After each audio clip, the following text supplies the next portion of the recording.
Welcome to another video on stories of our history. Picture the coastline of the ancient kingdom of East Anglia in the late summer of the year 865 after the birth of Christ, a landscape of low, rolling hills, dense oak forests, and marshy fens that stretched inland toward the horizon, a rich and fertile land dotted with small villages, wooden churches, and the fortified halls of the Anglo-Saxon thanes. The day was grey, the North Sea churning under a slate sky, when the lookouts on the shore first glimpsed the fleet. It was not a handful of ships, the familiar dragon-prowed Snecture that had been the terror of the coasts for decades. It was a vast armada, hundreds of vessels, their square sails striped with red and white, their hulls riding low in the water under the weight of thousands of armed men. The Anglo-Saxon Chronicle, the great historical record compiled by the monks of Wessex, notes the event with a chilling brevity. In this year came a great heathen army to England and took winter quarters in East Anglia. The scribe, writing in his monastic cell, used the Old English word "mysel" here. Great army, a term that was reserved for the forces of the English kings themselves, and his choice of language was deliberate. This was not a raiding party. It was a military force of a size and organization that rivaled the combined armies of the four great Anglo-Saxon kingdoms, Northumbria, Mercia, East Anglia, and Wessex. The Great Heathen Army had arrived, and the world of the Anglo-Saxons was about to be turned upside down. The leaders of this immense host were figures who strode out of the mists of legend and history, their names recorded in the terse prose of the Chronicle and the vivid, blood-soaked verses of the Norse sagas. Ivar, known as the Boneless, a warrior whose physical disability, whatever its nature, was matched by a towering intellect and a capacity for cruelty that would become the stuff of nightmares. Halfdan, his brother.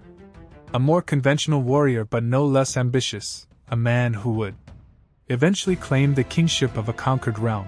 And Ubba, another son of Ragnar, a formidable commander who would meet his end in battle against the West Saxons.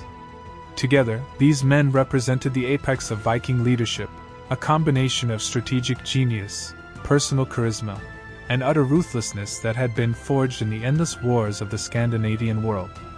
They were, according to the later saga tradition, the sons of Ragnar Lothbrok, the most famous Viking of all, a semi-legendary figure whose exploits had spanned the known world, from the rivers of Francia to the golden halls of the Byzantine Empire. Ragnar, so the story went, had been captured by King Eolla of Northumbria and executed by being thrown into a pit of venomous snakes, a death that his sons had sworn to avenge in the most terrible fashion. The historical truth of this tale is much debated, but what is beyond doubt is that the sons of Ragnar arrived in England with a purpose that went far beyond mere plunder. They had come to conquer. The specific composition of the Great Heathen Army is a subject of intense historical debate, a debate that reflects the limitations of the sources and the complexities of the Viking world. The Anglo-Saxon Chronicle, which is the primary contemporary source, describes the army as a single, unified force, but the archaeological and the historical evidence suggests that it was more likely a coalition of the separate Viking war bands, each under the command of its own chieftain, who had united under the overall leadership of Ivar and his brothers for the purpose of the invasion.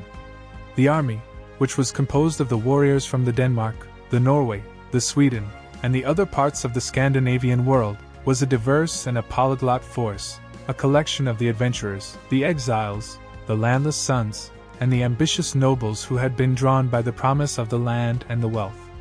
The size of the army has been estimated by the modern historians, based on the logistics and the number of the ships, to have been between 2,000 and 3,000 men, a force that may seem small by the modern standards but that was, in the context of the 9th century warfare, an immense and an overwhelming host. A host that no single Anglo-Saxon kingdom could hope to defeat on its own.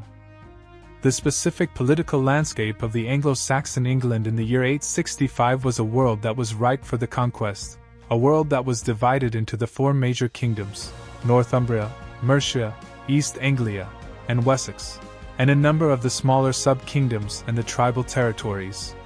A political fragmentation that was the legacy of the Anglo-Saxon settlement of the 5th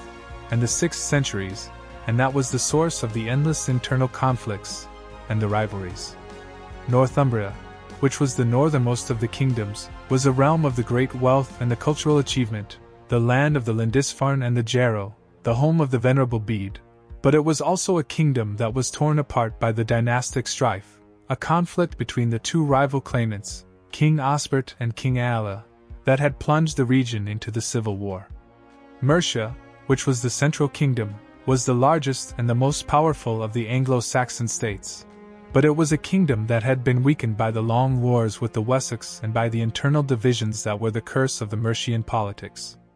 East Anglia, which was the first of the kingdoms to face the Vikings, was a small and a relatively weak realm, a kingdom that was unable to offer the effective resistance to the invasion.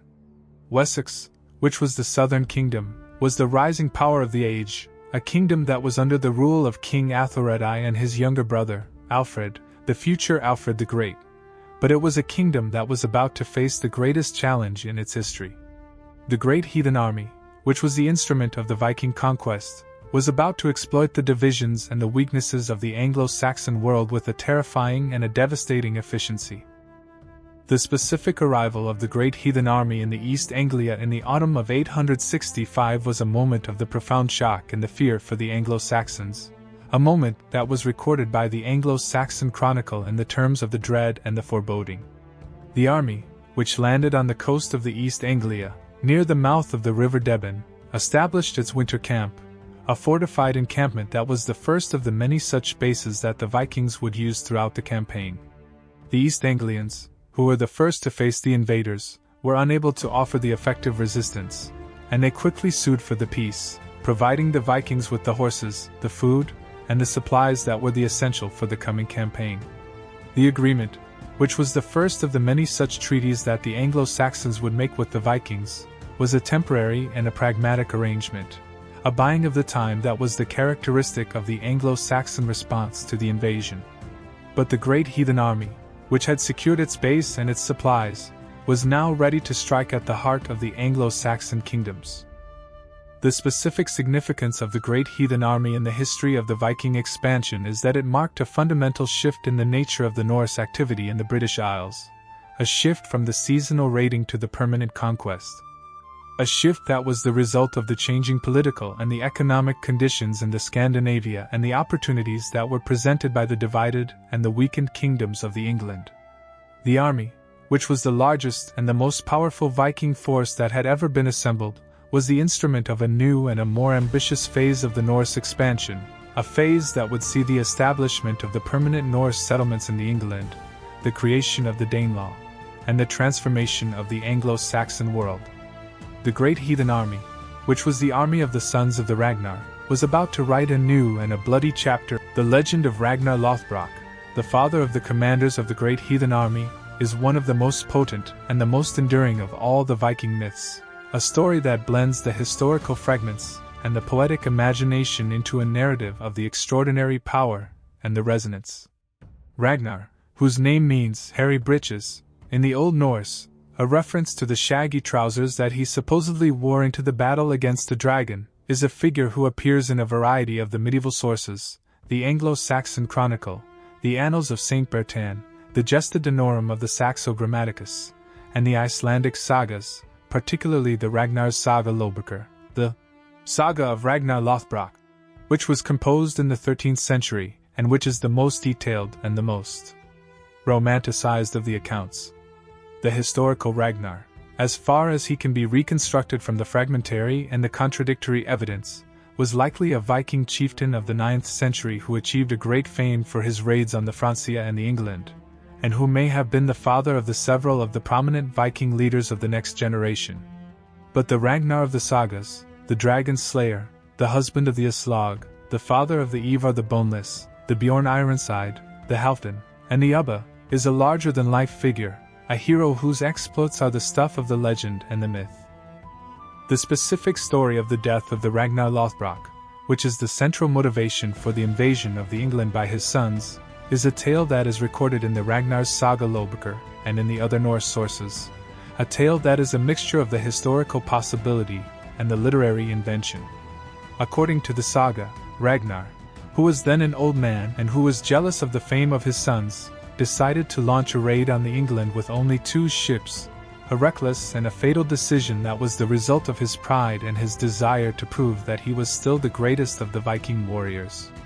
He was captured by King Alla of Northumbria, who ordered him to be thrown into a pit of the vipers, a death that was the ultimate humiliation for a Viking chieftain. As the snakes bit him and the venom coursed through his veins, Ragnar is said to have uttered a prophetic and a defiant statement. "The old boar will squeal when the young pigs come to the field." His sons. The specific historical debate over the reality of the Ragnar Lothbrok and the events of his life is a reflection of the challenges of the studying of the early Viking age, an age when the written sources are scarce and often unreliable, and when the oral traditions that were later recorded in the sagas had undergone the centuries of the elaboration and the embellishment. The modern historians, who have subjected the saga accounts to the rigorous scrutiny, have concluded that the Ragnar Lothbrok of the sagas is a composite figure, a character who was based on the several historical Viking leaders and who was the creation of the literary imagination of the 13th century Iceland. The raid on the England with the 2 ships, the capture by the Alla, the death in the snake pit, and the revenge of the sons are all elements that are found in the earlier folk tales and the heroic legends, and that were likely attached to the Ragnar by the saga writers.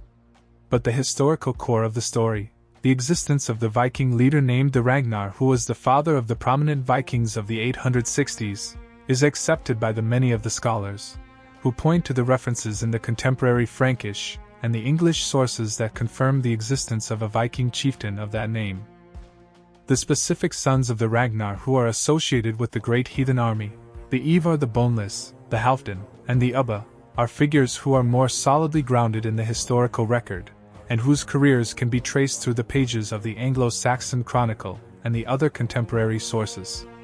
Ivar the Boneless, whose nickname has been the subject of the endless speculation, some have suggested that he suffered from the osteogenesis imperfecta, the brittle bone disease, while others have argued that the nickname was a reference to his impotence or his snake-like cunning, is the most famous and the most enigmatic of the brothers. Ivar, who was the strategic mastermind of the Great Army, was a figure of the immense intelligence and the cruelty, a man who was capable of the elaborate and the sadistic punishments, including the infamous Blood Eagle, a ritual execution that we will explore in the detail later. Halfdan Ragnarsson, who was the more conventional warrior, was the leader of the army after the death of the Ivar, and he was the man who conquered the northern England and who became the first Viking king of the York, the founder of the kingdom of the Jorvik. Ubba, who was the third of the brothers, was a formidable and a respected commander, a man who fought alongside the Ivar and the Halfdan and who was eventually killed in the battle against the West Saxons, a death that was the subject of the many of the later legends.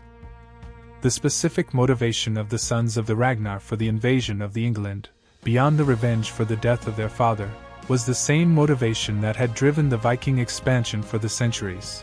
The desire for the land, the wealth, and the power, a desire that was the product of the social and the economic conditions of the Scandinavian world. The late 9th century was a time of the intense competition for the resources in the Scandinavia, a competition that was the result of the population growth, the consolidation of the royal power, and the expulsion of the rivals and the dissidents. The sons of the Ragnar, who were the ambitious and the landless warriors, saw the opportunity that was presented by the divided and the weakened kingdoms of the England, an opportunity that was the chance to carve out the kingdoms for themselves, to become the kings rather than the raiders. The revenge for the Ragnar, which was the emotional and the propagandistic justification for the invasion, was the pretext for the conquest, a conquest that was the expression of the deep and the powerful forces that were transforming the Viking world.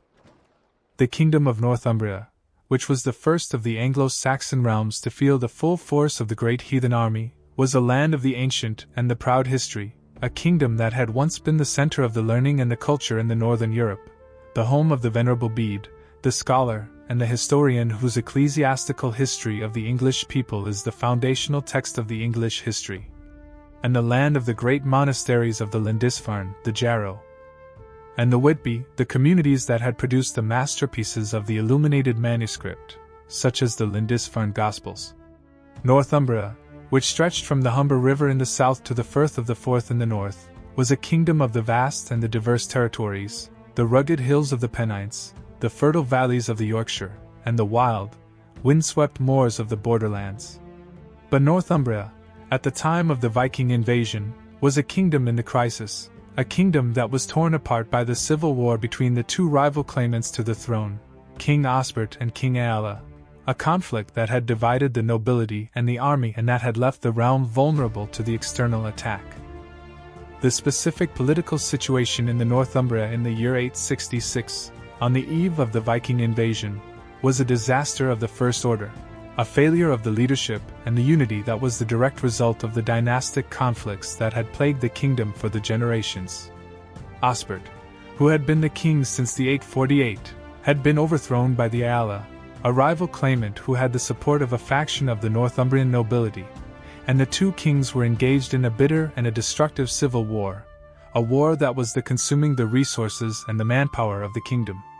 The Anglo-Saxon Chronicle, which is the primary source for the events, records the situation with a laconic and a devastating simplicity. The Northumbrians were fighting among themselves. The Vikings, who were the masters of the intelligence and the reconnaissance, were well aware of the internal divisions in the Northumbria, and they chose the moment of their attack with a strategic precision that was the hallmark of the Eofor the Boneless. The kingdom, which was divided and the leaderless, was about to face the full fury of the Great Heathen Army. The specific advance of the Great Heathen Army from the East Anglia to the Northumbria in the late 866 was a rapid and a devastating movement, a march that was made possible by the horses that the East Anglians had provided, and that was the characteristic of the Viking warfare, a combination of the speed, the surprise, and the overwhelming force.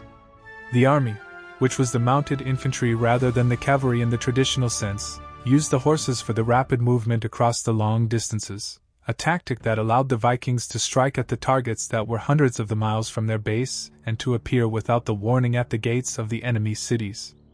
The army crossed the Humber River and moved northward, following the old Roman road that led to the city of York, the capital of the Northumbria and the second city of the Anglo-Saxon England, a city that was the political, the economic, and the ecclesiastical center of the northern kingdom. The York, which was known to the Anglo-Saxons as the Eoforwic, was a place of the immense wealth and the strategic importance, a city that was the key to the control of the Northumbria and that was the irresistible target for the Viking invaders. The specific capture of the York by the Great Heathen Army on the All Saints' Day, November 1, 866, was a brutal and a decisive event, a victory that was the first of the many that the Vikings would achieve in the course of their campaign. The city, which was defended by the combined forces of the Osbert and the Aella, who had temporarily put aside their rivalry in the face of the common enemy, was stormed by the Vikings, who broke through the defenses and who slaughtered the defenders in the streets and the houses. The Anglo-Saxon Chronicle records the event with a grim and a matter-of-fact tone. And they took the city of York, and they killed a great number of the Northumbrians. The two kings, Osbert and Aella, were both killed in the battle, a loss that was catastrophic for the Northumbrian kingdom, a loss that left the realm without the leadership and the hope. The capture of the York was the turning point of the Viking invasion, a moment that transformed the Great Heathen Army from a force of the raiders into a force of the occupation, a force that was now in the possession of a major city and that was ready to establish the permanent control over the conquered territory. The specific aftermath of the capture of the York was the consolidation of the Viking power in the Northumbria, a process that involved the installation of a puppet king, the Egbert, who was loyal to the Vikings, and the imposition of the tribute and the taxes on the surviving Northumbrian population. The Vikings, who were the masters of the political manipulation, understood that the direct rule of a conquered territory was a difficult and a costly enterprise, and they preferred to govern through the local clients, the kings who were obedient to the Viking overlords and who were responsible for the collection of the revenues and the maintenance of the order. The Northumbria, which had been the first of the Anglo-Saxon kingdoms to fall to the Vikings, was now the base for the further expansion of the Great Heathen Army, a base that provided the resources, the recruits, and the strategic depth that were essential for the continuation of the campaign. The specific fate of King Aella, the man who was the supposed murderer of the Ragnar Lothbrok, is a subject of the intense and the gruesome speculation, a speculation that is the result of the lurid accounts of the Norse sagas and the silence of the contemporary English sources. According to the Ragnar's Saga Lolböcker and the Eoforwic Ragnar's Sonum, the Tale of the Sons of Ragnar. The Ivar the Boneless, after the capture of the York, captured the Aella and subjected him to the most horrific of the Viking punishments, the blood eagle, the blrn, a ritual execution that involved the cutting of the ribs from the spine, the spreading of the ribs to resemble the wings of an eagle, and the extraction of the lungs, which were then laid over the wounds to flutter in the breeze. The historical reality of the blood eagle is a matter of the intense debate among the scholars, who have questioned whether the ritual was a genuine practice of the Viking Age or a literary invention of the later saga writers. The contemporary English sources, which are the Anglo-Saxon Chronicle and the other annals, simply record that the Aella was killed in the battle, without any mention of the ritual execution. But the legend of the blood eagle, which is the powerful and the horrifying image, has become the inseparable part of the story of the Great Heathen Army, a symbol of the cruelty and the revenge that were the driving forces of the Viking invasion. The specific military tactics and the strategies of the Great Heathen Army, which were the key to their remarkable success against the Anglo-Saxon kingdoms, were a sophisticated and adaptable system that was the product of the centuries of the Viking warfare and the specific conditions of the English campaign. The Vikings, who were the masters of the amphibious warfare, had developed a set of the tactics that were based on the principles of the speed, the surprise, and the concentration of the force, tactics that were designed to exploit the weaknesses of the Anglo-Saxon military system, which was based on the slow-moving infantry, the FYRD. The levy of the free men who were obligated to serve for a limited period each year. The Great Heathen Army, which was a professional and a permanent force, was not constrained by the seasonal rhythms of the agricultural cycle, and it could campaign throughout the year, a factor that gave it a decisive advantage over the Anglo-Saxon armies, which were disbanded at the harvest time. The specific use of the fortified camps, the winter settle, which were the bases from which the Vikings operated, was a crucial element of the strategy of the Great Heathen Army, a strategy that was the innovation of the Ivar the Boneless and his brothers. The camps, which were the large, circular or the D-shaped fortifications that were built on the rivers and the estuaries, were the secure and the easily defensible positions that served as the winter quarters, the supply depots, and the rallying points for the army. The archaeological remains of the Viking camps, which have been excavated at the sites such as the Repton in the Derbyshire, the Torksey in the Lincolnshire, and the Reading in the Berkshire, revealed the scale and the sophistication of these fortifications, the massive earthworks, the timber palisades, and the internal buildings that were the homes for the thousands of the warriors and their families. The camps, which were the nodes of the Viking control over the conquered territory, were the foundation of the military and the political power of the Great Heathen Army. The specific mobility of the Great Heathen Army, which was the result of the extensive use of the horses, was a tactical innovation that confounded the Anglo-Saxon defenders and that allowed the Vikings to strike at the targets that were far from their bases with a speed that was unprecedented in the medieval warfare. The army, which was the mounted infantry, used the horses for the rapid movement along the old Roman roads and the other routes, a tactic that allowed the Vikings to appear without the warning at the gates of the enemy cities and to avoid the pitched battles that were the disadvantage for a force that was outnumbered by the combined armies of the Anglo-Saxon kingdoms.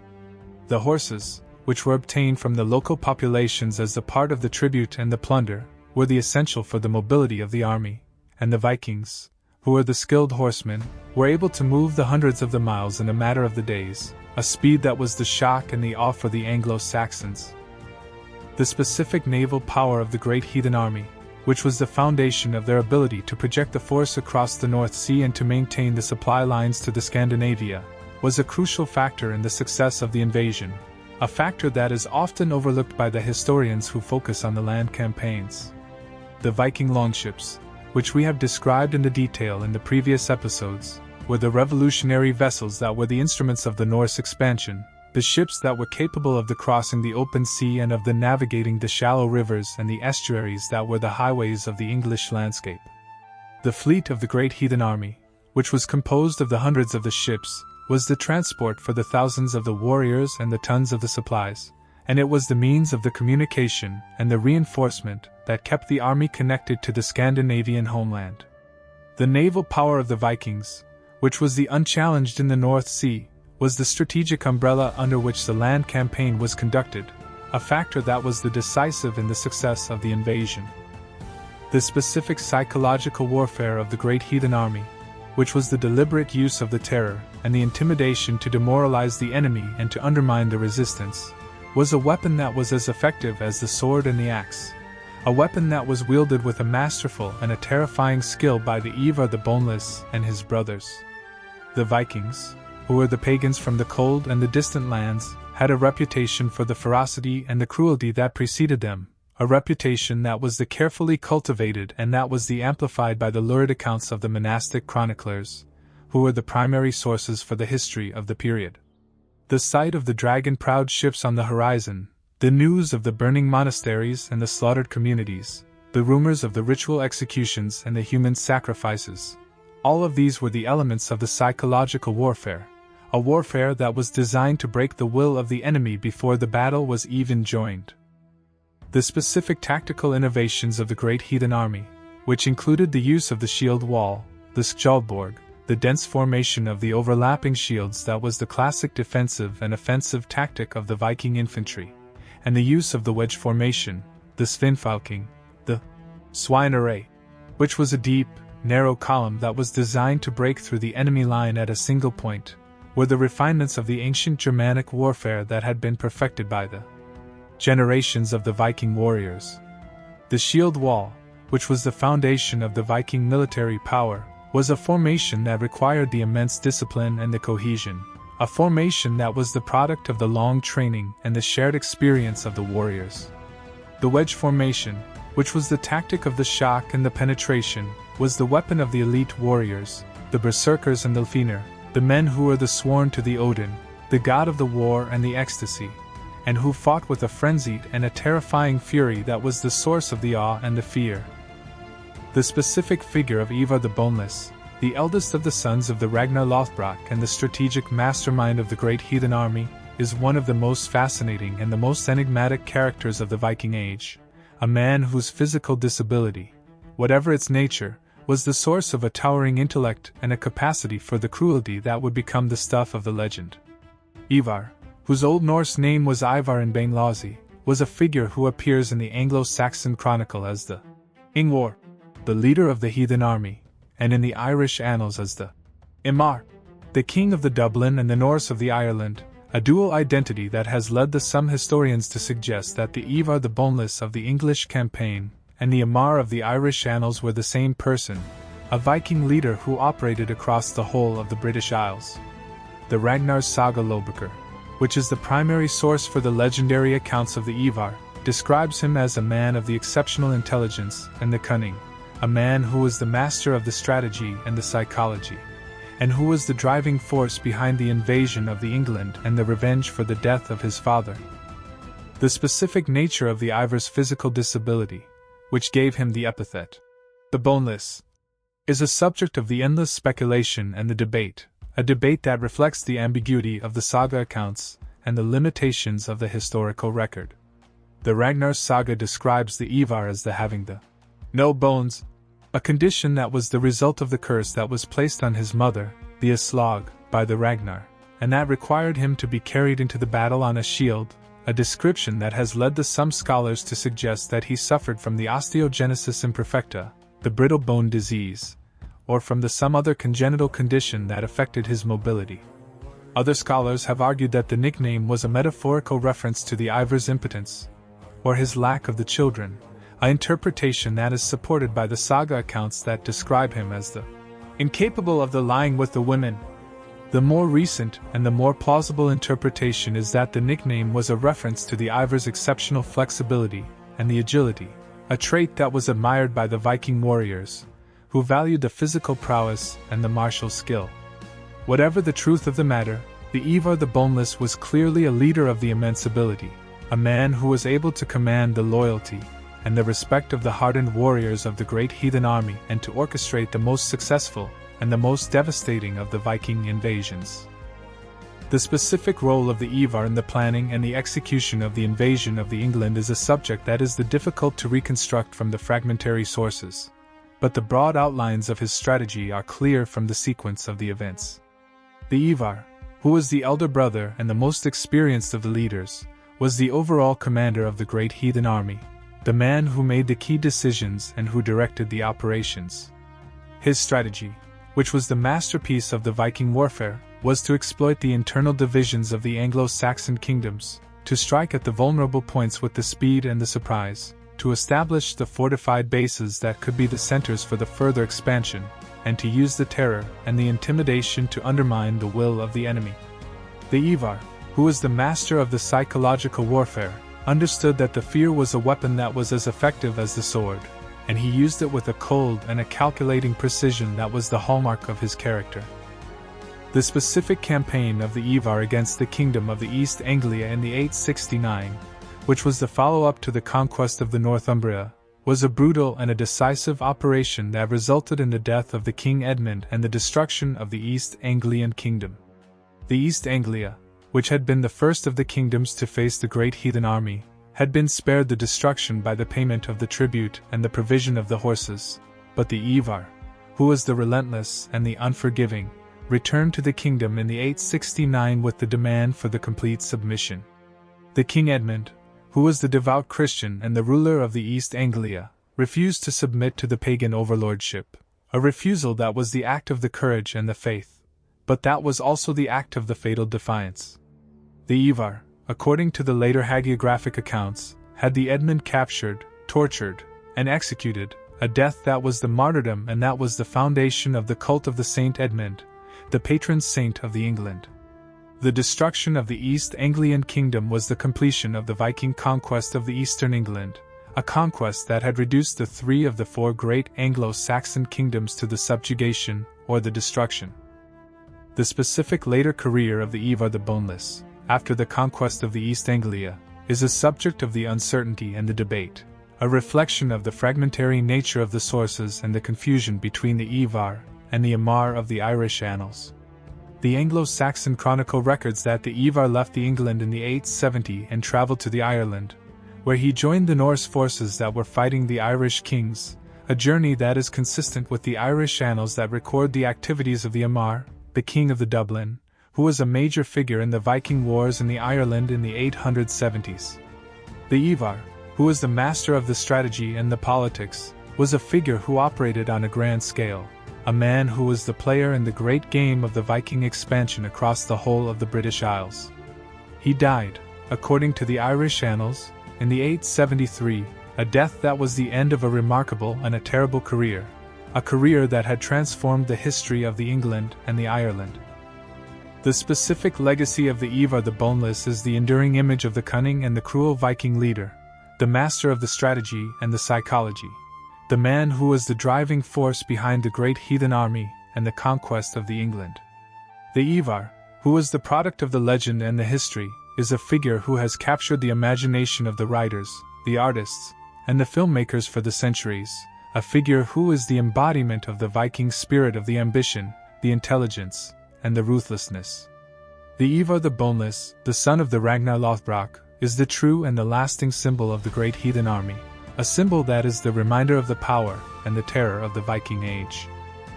The specific campaign of the Great Heathen Army against the Kingdom of Mercia, the largest and the most powerful of the Anglo-Saxon states, was a complex and a protracted affair that tested the limits of the Viking military power and that demonstrated the resilience and the determination of the Mercian kingdom.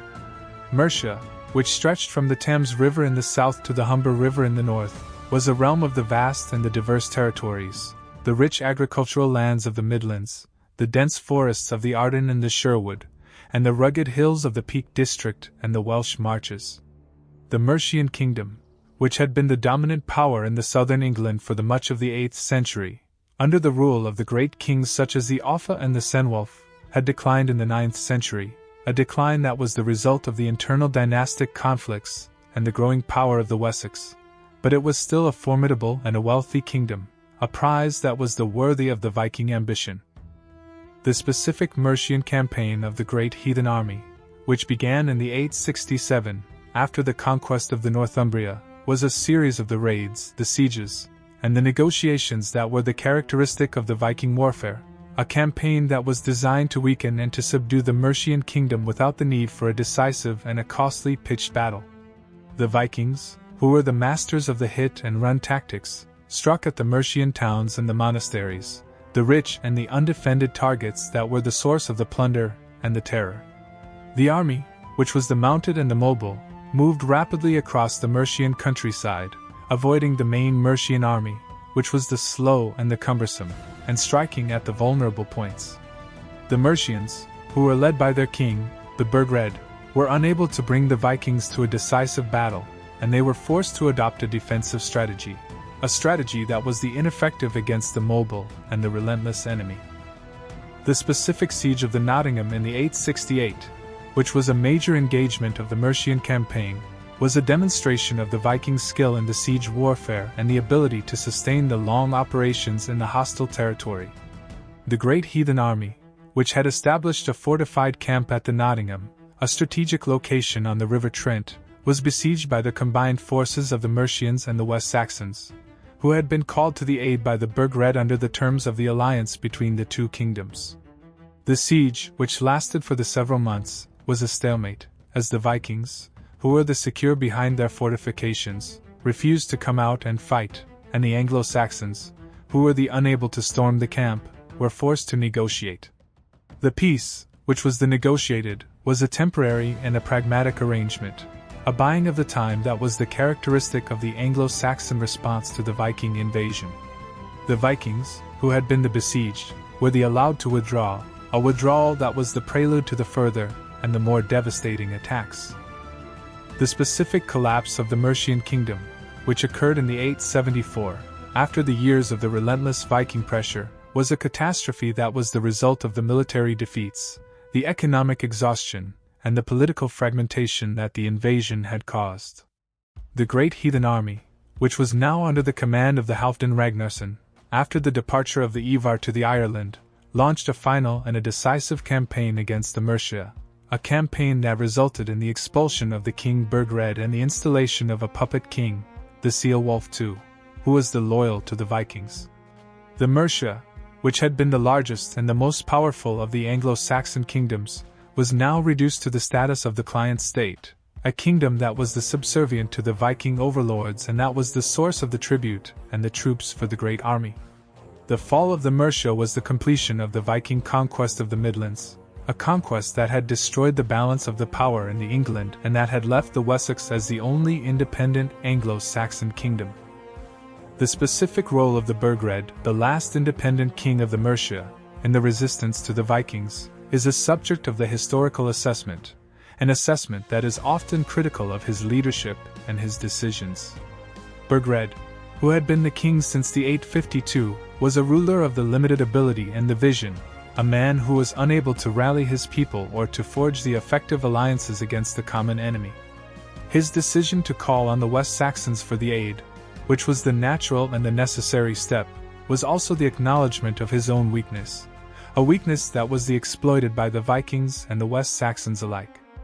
Burgred, who was eventually forced to flee the Mercia and to seek the refuge in the Rome, was the last of the independent Mercian kings, a man who was the witness to the destruction of his kingdom and the triumph of the pagan invaders.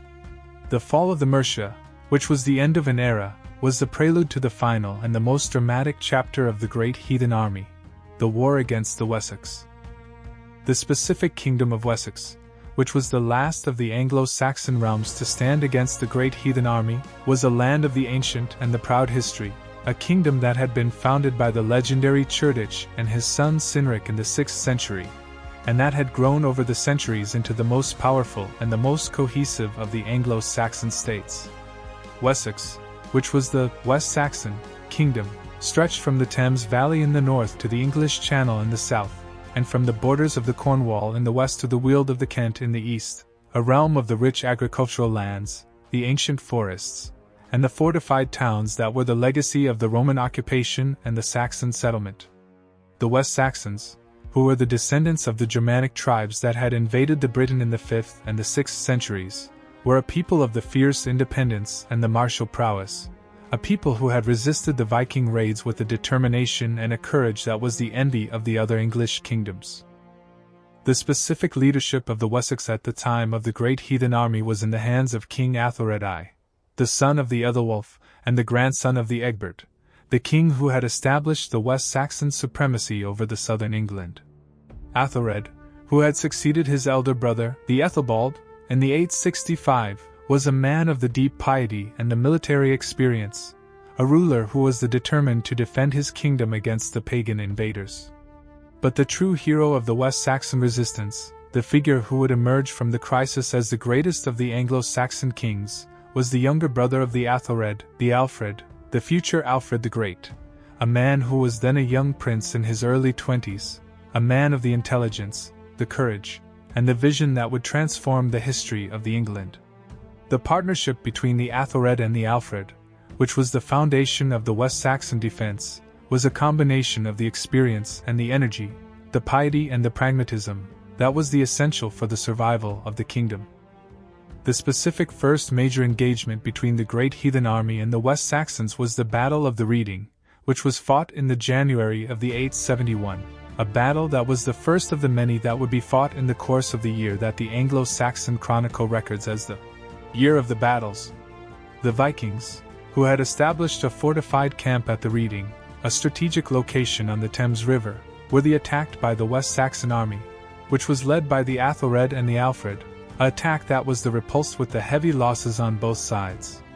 The battle, which was the indecisive, was the prelude to the series of the engagements that would be fought across the Wessex in the course of the following months, a series of the battles that would test the limits of the West Saxon endurance, and that would determine the fate of the kingdom. The specific Battle of the Ashdown, which was fought on the January 8, 871, only 4 days after the Battle of the Reading, was a decisive and a famous victory for the West Saxons, a victory that was the result of the courage and the tactical skill of the Athelred and the Alfred. The Vikings, who were led by the Halfdan and the other chieftains, had divided their army into 2 divisions, a tactic that was the common in the Viking warfare, and they were advancing on the West Saxon positions on the Berkshire Downs, a ridge of the chalk hills that overlooked the surrounding countryside. The West Saxons, who were also divided into the 2 divisions, one under the Athelred and the other under the Alfred, attacked the Viking divisions with a ferocity and a determination that was the surprise to the enemy. The Alfred, who was eager to engage the enemy, led his division in a charge up the hill, a charge that was the brilliant and the daring, and that caught the Vikings off guard. The battle, which was the long and the bloody, ended with the West Saxon victory, a victory that was the first major defeat of the Great Heathen Army on the English soil. The specific aftermath of the Battle of the Ashdown, which was the boost to the West Saxon morale and the blow to the Viking confidence, was a turning point in the war, a moment that demonstrated that the Vikings were not the invincible and that the West Saxons were capable of defeating them in the open field. But the victory, which was the glorious, was not the decisive, and the Great Heathen Army, which was the resilient and the determined, was far from the defeated. The battles of the 871, which included the Basing, the Marathon, and the Wilton, were a series of the bloody and the indecisive engagements, a war of the attrition that was exhausting both sides and that was claiming the lives of the many of the leaders, including the King Athelred, who died of the wounds that he had received at the Battle of the Marathon, a death that was the devastating blow to the West Saxon cause.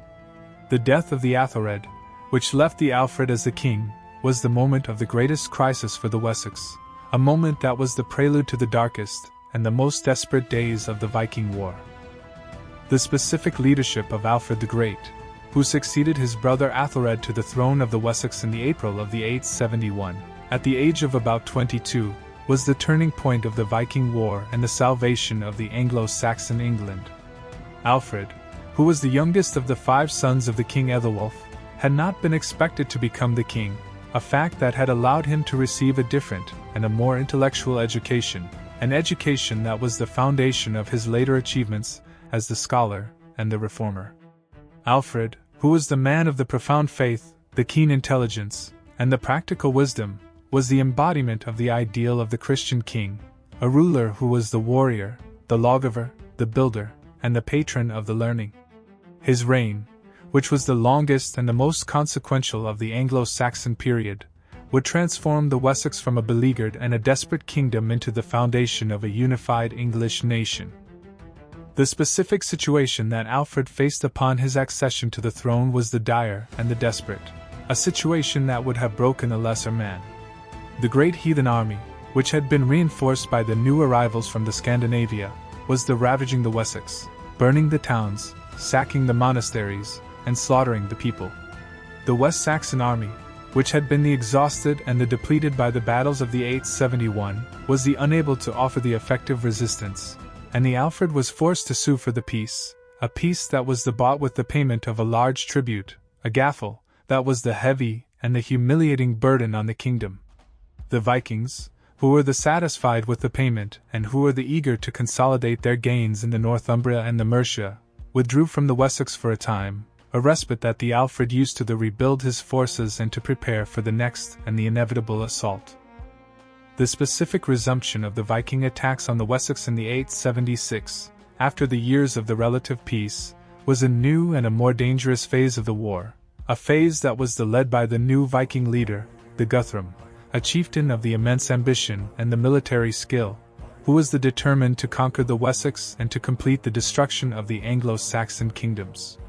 Guthrum, who was the leader of the Great Summer Army, a force that had arrived from the Scandinavia to join the Great Heathen Army, was a formidable and a relentless enemy, a man who was the equal of the Alfred in the strategy and the determination. The Guthrum, who had established his base at the Cambridge, launched a series of devastating attacks on the Wessex, a campaign that was the culmination of the Viking War against the last of the Anglo-Saxon kingdoms. The specific darkest hour of the Alfred and the Wessex, the winter of the 877-878, was the moment of the greatest peril, a moment that was the test of the character and the faith of the young king. Guthrum, who had launched a surprise attack on the Wessex in the midwinter, a time when the traditional armies were disbanded and the kingdom was defenseless, had seized the royal estate at the Chippenham, a strategic location in the heart of the Wessex, and was ravaging the surrounding countryside. Alfred, who was caught off guard and who was abandoned by many of his followers, was forced to flee into the wilderness, a fugitive in his own kingdom, a king without a throne. The legend of the Alfred, the king who was hiding in the marshes of the Somerset, the king who was burning the cakes of the peasant woman and who was rebuked for his carelessness, is the product of the later centuries, but it captures the essence of the moment. The great king, the champion of the Christian faith, was reduced to the lowest and the most humiliating of the conditions, a condition that was the prelude to his greatest triumph. The specific rallying of the Alfred and the West Saxons in the spring of the 878 was a miracle of the leadership and the resilience, a miracle that was the result of the Alfred's determination and the loyalty of the West Saxon people. Alfred, who had established his base at the Athelney, a small island in the marshes of the Somerset, used the winter to gather his forces and to plan his counterattack. He sent out the messengers to the Ferdmen, the free men of the Wessex, summoning them to the muster at the Egbert Stone, a landmark on the borders of the Wiltshire and the Somerset, a gathering that was the symbol of the West Saxon unity and the resolve. The army that assembled at the Egbert Stone in the May of the 878 was the largest and the most determined that the Wessex had ever fielded, a force that was the instrument of the Alfred's strategy and the hope of the Anglo-Saxon England. The specific Battle of the Eddington, which was fought on the May 878, near the modern town of the Westbury in the Wiltshire, was the decisive and the climactic engagement of the war, a battle that was the culmination of the Alfred's strategy and the turning point of the history of the England. The West Saxon army, which was the highly motivated and the well-led, attacked the Guthrum's forces, which were the entrenched on the high ground of the Eddington, a position that was the strong and the defensible. The battle, which was the long and the fierce, was the victory for the West Saxons, a victory that was the result of the courage and the discipline of the Alfred's army, and the leadership of the Alfred himself, who was the inspiration and the commander of the host. The Guthrum, who was the defeated and the humiliated, was forced to flee with the remnants of his army to the Chippenham, where he was besieged by the Alfred for the 14 days, a siege that was the end of the Viking resistance. The specific Treaty of the Wedmore, which was negotiated between the Alfred and the Guthrum after the Battle of the Eddington, was the formal settlement that ended the war and that established the boundaries between the Anglo-Saxon and the Viking territories in England. The treaty, which was the masterpiece of the diplomacy and the pragmatism, required the Guthrum to accept the Christian baptism, a symbolic act that was the submission to the Christian God and the recognition of the Alfred's authority, and to withdraw his forces from the Wessex and to confine them to the eastern and the northern parts of England, the territory that was known as the Danelaw. The treaty, which was the foundation of the peace between the two peoples, was the recognition of the reality of the Viking settlement and the creation of a new political order in England. The specific creation of the Danelaw, the vast territory of the eastern and the northern England that was under the control of the Vikings and their descendants, was the most enduring and the most significant of the legacies of the Great Heathen Army, a legacy that transformed the political, the social, the legal, and the linguistic landscape of the region for the centuries to come. The Danelaw, which was the land of the Danes, the generic term that was used by the Anglo-Saxons to refer to all the Scandinavian settlers, was a unique and a distinctive part of England, a region where the Norse law, the language, the customs, and the identity were the dominant influences, a region that was the separate and the distinct from the Anglo-Saxon south and west. The Danelaw, which was formally established by the Treaty of the Wedmore in the 878 and by the later agreements between the Alfred and the Guthrum, was the recognition of the permanent Viking presence in England, a presence that was the result of the conquests of the Great Heathen Army. The specific geographical boundaries of the Danelaw, which were defined by the treaty between the Alfred and the Guthrum, ran from the London in the south to the Chester in the northwest, following the line of the Watling Street, the old Roman road that was the ancient highway of the Britain, a boundary that was the division between the Anglo-Saxon and the Viking territories. The Danelaw included the whole of the Northumbria, the East Anglia, the eastern Mercia, and the parts of the Essex and the Middlesex, a vast and a populous territory that was the home to the hundreds of the thousands of the people, both the native Anglo-Saxons and the Scandinavian settlers. The Danelaw, which was not a unified or a centralized state, was a patchwork of the separate Viking lordships and the earldoms, each under the control of a local chieftain or a jarl, who was the law unto himself, a political fragmentation that was the characteristic of the Viking world. The specific legal and the administrative system of the Danelaw, which was based on the Norse legal traditions and the customs, was a radical departure from the Anglo-Saxon system that was the norm in the rest of England, a departure that was the lasting legacy of the Viking settlement. The Danelaw had its own law, the Danelaw, a body of the legal customs that were distinct from the West Saxon, the law of the West Saxons, and the Mercenlage, the law of the Mercians, a legal pluralism that was the characteristic of the early medieval England.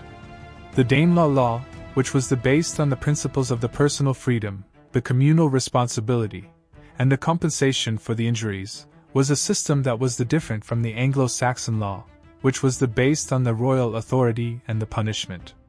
The wapentake, the local assembly of the freemen that was the equivalent of the Anglo-Saxon hundred, was the institution of the local governance in the Danelaw, a forum where the disputes were resolved, the laws were proclaimed, and the important decisions were made, an institution that was the direct descendant of the Norse Thing. The specific linguistic legacy of the Danelaw, which is the most visible and the most enduring of the Viking contributions to the English language, is a subject that is familiar to every student of the English philology,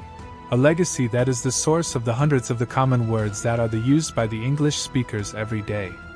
The Old Norse language, which was spoken by the Viking settlers, was closely related to the Old English, the language of the Anglo-Saxons, a relationship that was the result of the common Germanic origin of the two tongues. The contact between the Old Norse and the Old English, which was intense and prolonged in the Danelaw, resulted in the massive borrowing of the Norse words into the English vocabulary, a borrowing that was facilitated by the similarity of the two languages and the close contact between the two peoples. The words that are of the Norse origin, such as the sky, the egg, the knife, the window, the law, the husband, the sister, the they, the them, and the there, are the everyday words that are the evidence of the deep and the lasting impact of the Viking settlement on the English language. The specific social and the cultural integration of the Viking settlers into the English society, which was a gradual and a complex process that spanned the several centuries, was the ultimate legacy of the Great Heathen Army, a legacy that was the creation of a new and a hybrid population, the Anglo-Danes, a people who were the product of the intermarriage, the conversion, and the assimilation of the two cultures. The conversion of the Vikings to the Christianity, which was the gradual and the often superficial, was the crucial factor in the integration, a factor that was promoted by the Christian wives, the missionary activity of the Church, and the political calculations of the Viking leaders, who saw the conversion as the means of gaining the acceptance and the legitimacy. The integration of the Danelaw into the English kingdom, which was accomplished by the successors of the Alfred in the 10th century, was the political and the military process that was the culmination of the centuries of the interaction and the fusion. The legacy of the Great Heathen Army, which was the destruction and the conquest, the specific archaeological evidence for the Great Heathen Army, which has been the focus of the intense investigation in the recent decades, has provided a wealth of the new and the fascinating information about the size, the composition, the material culture, and the activities of the Viking force that invaded the England in the 860s. The excavations at the site of the Repton in the Derbyshire, which was the location of the winter camp of the Great Army in the 873-874, and which was the burial place of the Eofor the Boneless, according to some of the interpretations, have been the most significant and the most revealing of the archaeological projects. A project that has transformed the understanding of the Viking presence in the England. The discoveries at the Repton, which include the mass grave of the Viking warriors, the fortified enclosure, and the rich collection of the artifacts, are the tangible and the dramatic evidence of the scale and the impact of the Great Heathen Army. The specific mass grave at the Repton, which was discovered in the 1980s by the archaeologists led by the Martin Biddle and the Berthik Jalby Biddle, is one of the most important and the most evocative of the Viking archaeological finds, a discovery that provides a direct and a personal link to the warriors of the Great Army.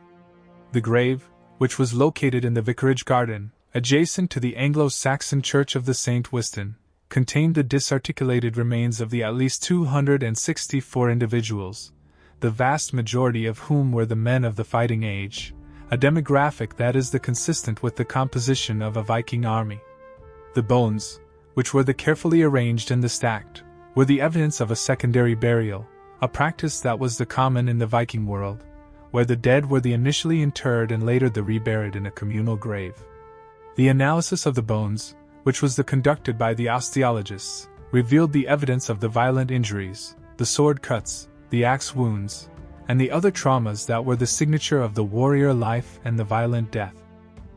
The specific artifacts that were recovered from the Repton mass grave, which include the weapons, the jewelry, the tools, and the personal items, are a vivid and an intimate glimpse into the lives and the culture of the Viking warriors. The weapons, which include the swords, the axes, the spears, and the arrows, are the evidence of the military nature of the group, a collection of the arms that is representative of the range of the Viking weaponry. The jewelry, which includes the silver brooches, the arm rings, the pendants, and the beads, is the evidence of the wealth and the status of the individuals, a wealth that was accumulated through the plunder and the trade. The tools, which include the knives, the whetstones, the striker-lights, and the gaming pieces, are the evidence of the daily life of the warriors, a life that was filled with the mundane activities of the cooking, the repairing, and the entertainment.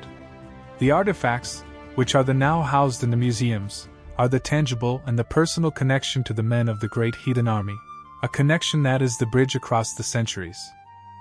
The specific fortified enclosure at the Repton, which was the winter camp of the Great Army, is a remarkable example of the Viking military engineering, a large, D-shaped fortification that was built on the banks of the River Trent, using the river as a natural defense on one side and a massive earthwork and a timber palisade on the other.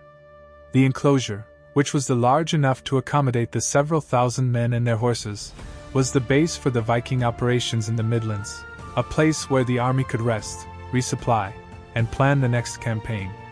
The excavation of the enclosure, which was conducted by the Biddles, revealed the remains of the buildings, the workshops, and the other structures that were necessary for the functioning of a large military force, a complex that was the home for the Vikings during the long winter months.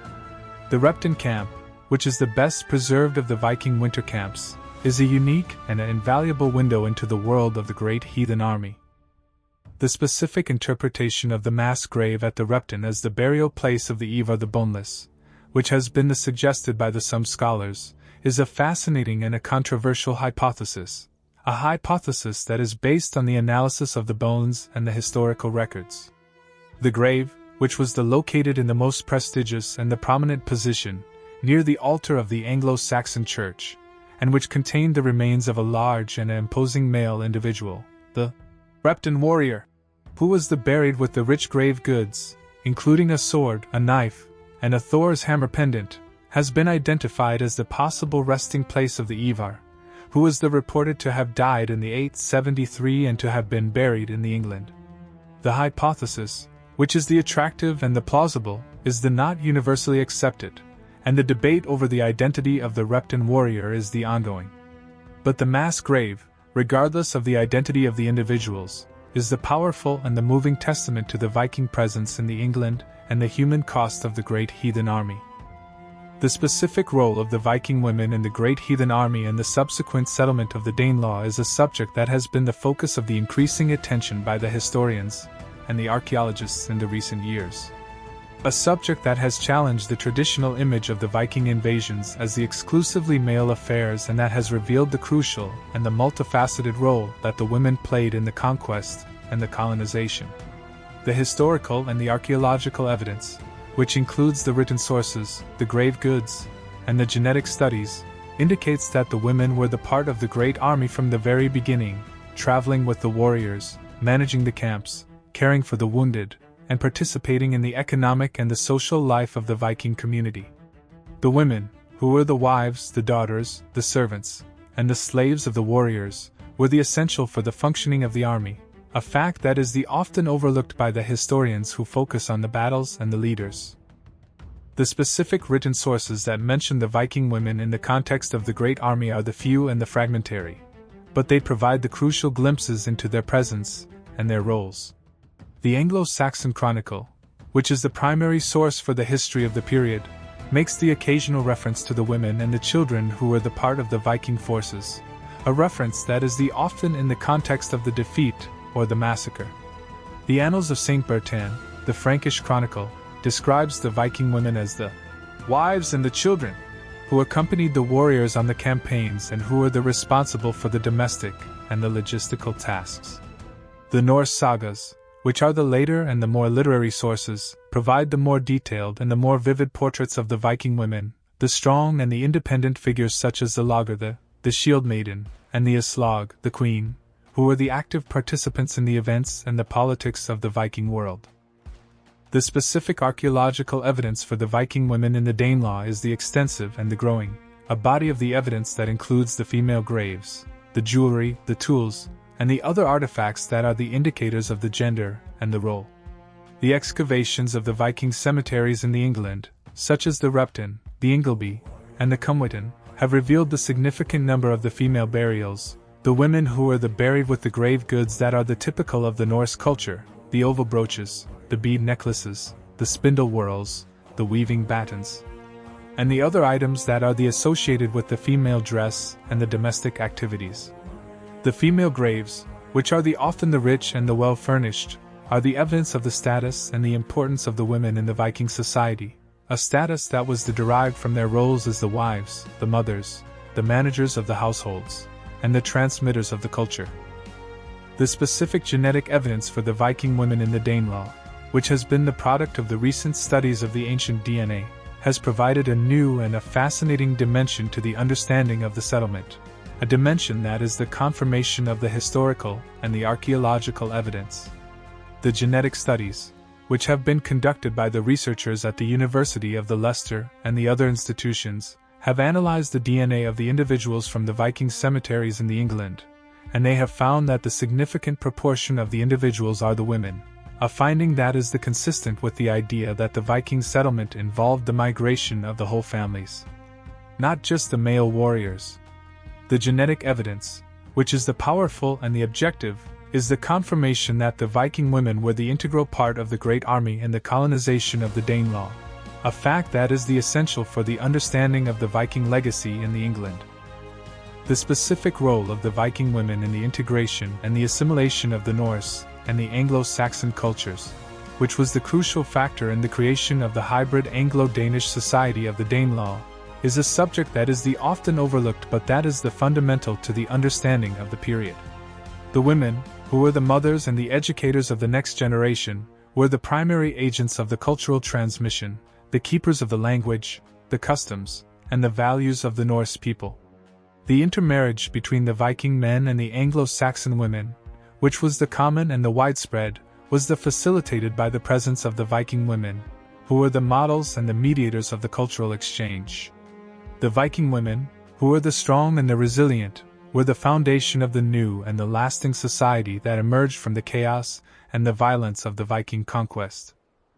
The specific fate of the kingdom of East Anglia under the onslaught of the Great Heathen Army, and the martyrdom of its king, Edmund, is one of the most tragic and the most significant episodes of the Viking invasion, a story that combines the historical fact and the religious legend into a powerful and an enduring narrative. The East Anglia, which we have already mentioned, was the first of the Anglo-Saxon kingdoms to be visited by the Great Army in the 865, and it was the first to be thoroughly conquered and destroyed by the Eofor the Boneless in the 869. The kingdom, which had been the home of the Sutton whose ship burial, the greatest of the Anglo-Saxon archaeological treasures, was a land of the ancient and the proud history, a history that was the abruptly and the violently terminated by the pagan invaders.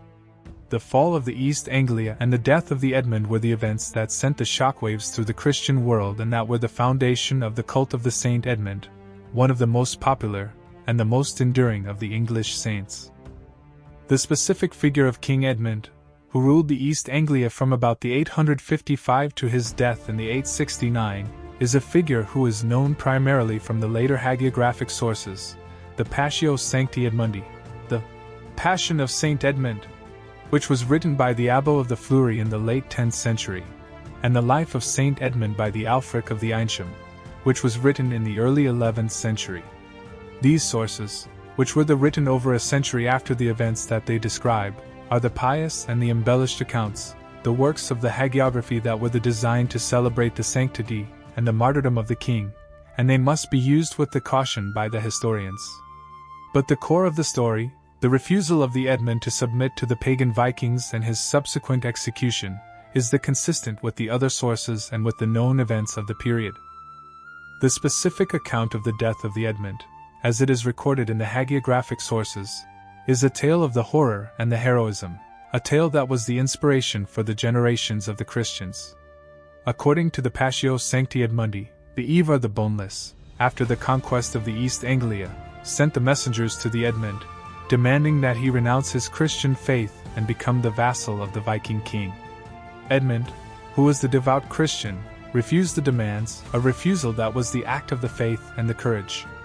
The Eofor, who was enraged by the defiance, ordered the Edmund to be tied to a tree and to be shot with the arrows, a death that was the slow and the agonizing, a death that was the imitation of the martyrdom of the Saint Sebastian.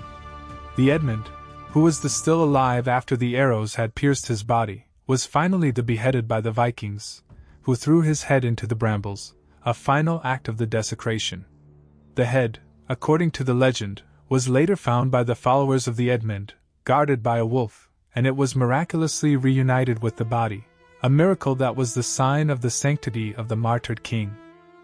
The specific historicity of the Edmund's martyrdom is a subject that has been debated by the historians, a debate that is the reflection of the limitations of the sources and the nature of the hagiographic literature.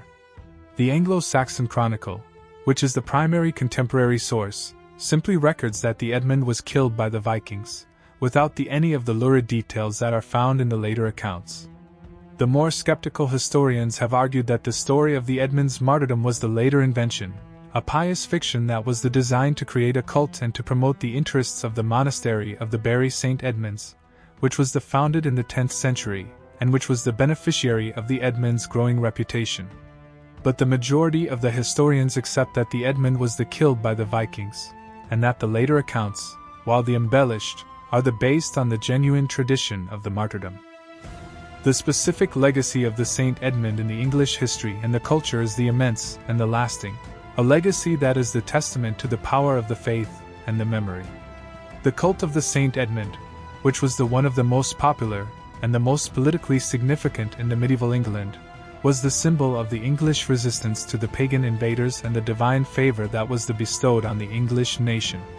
The monastery of the Bury St. Edmunds, which was the center of the cult, was one of the richest and the most powerful in the land, a place that was the destination of the pilgrims and the patron of the arts and the learning.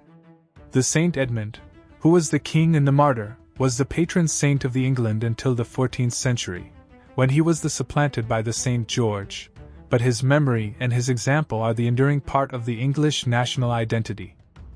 The specific debate over the reality and the nature of the blood eagle, the ritual execution that was allegedly inflicted on the King Aella of the Northumbria by the sons of the Ragnar, is one of the most fascinating and the most gruesome of the historical controversies. A controversy that touches on the fundamental questions of the Viking culture, the violence, and the relationship between the history and the legend.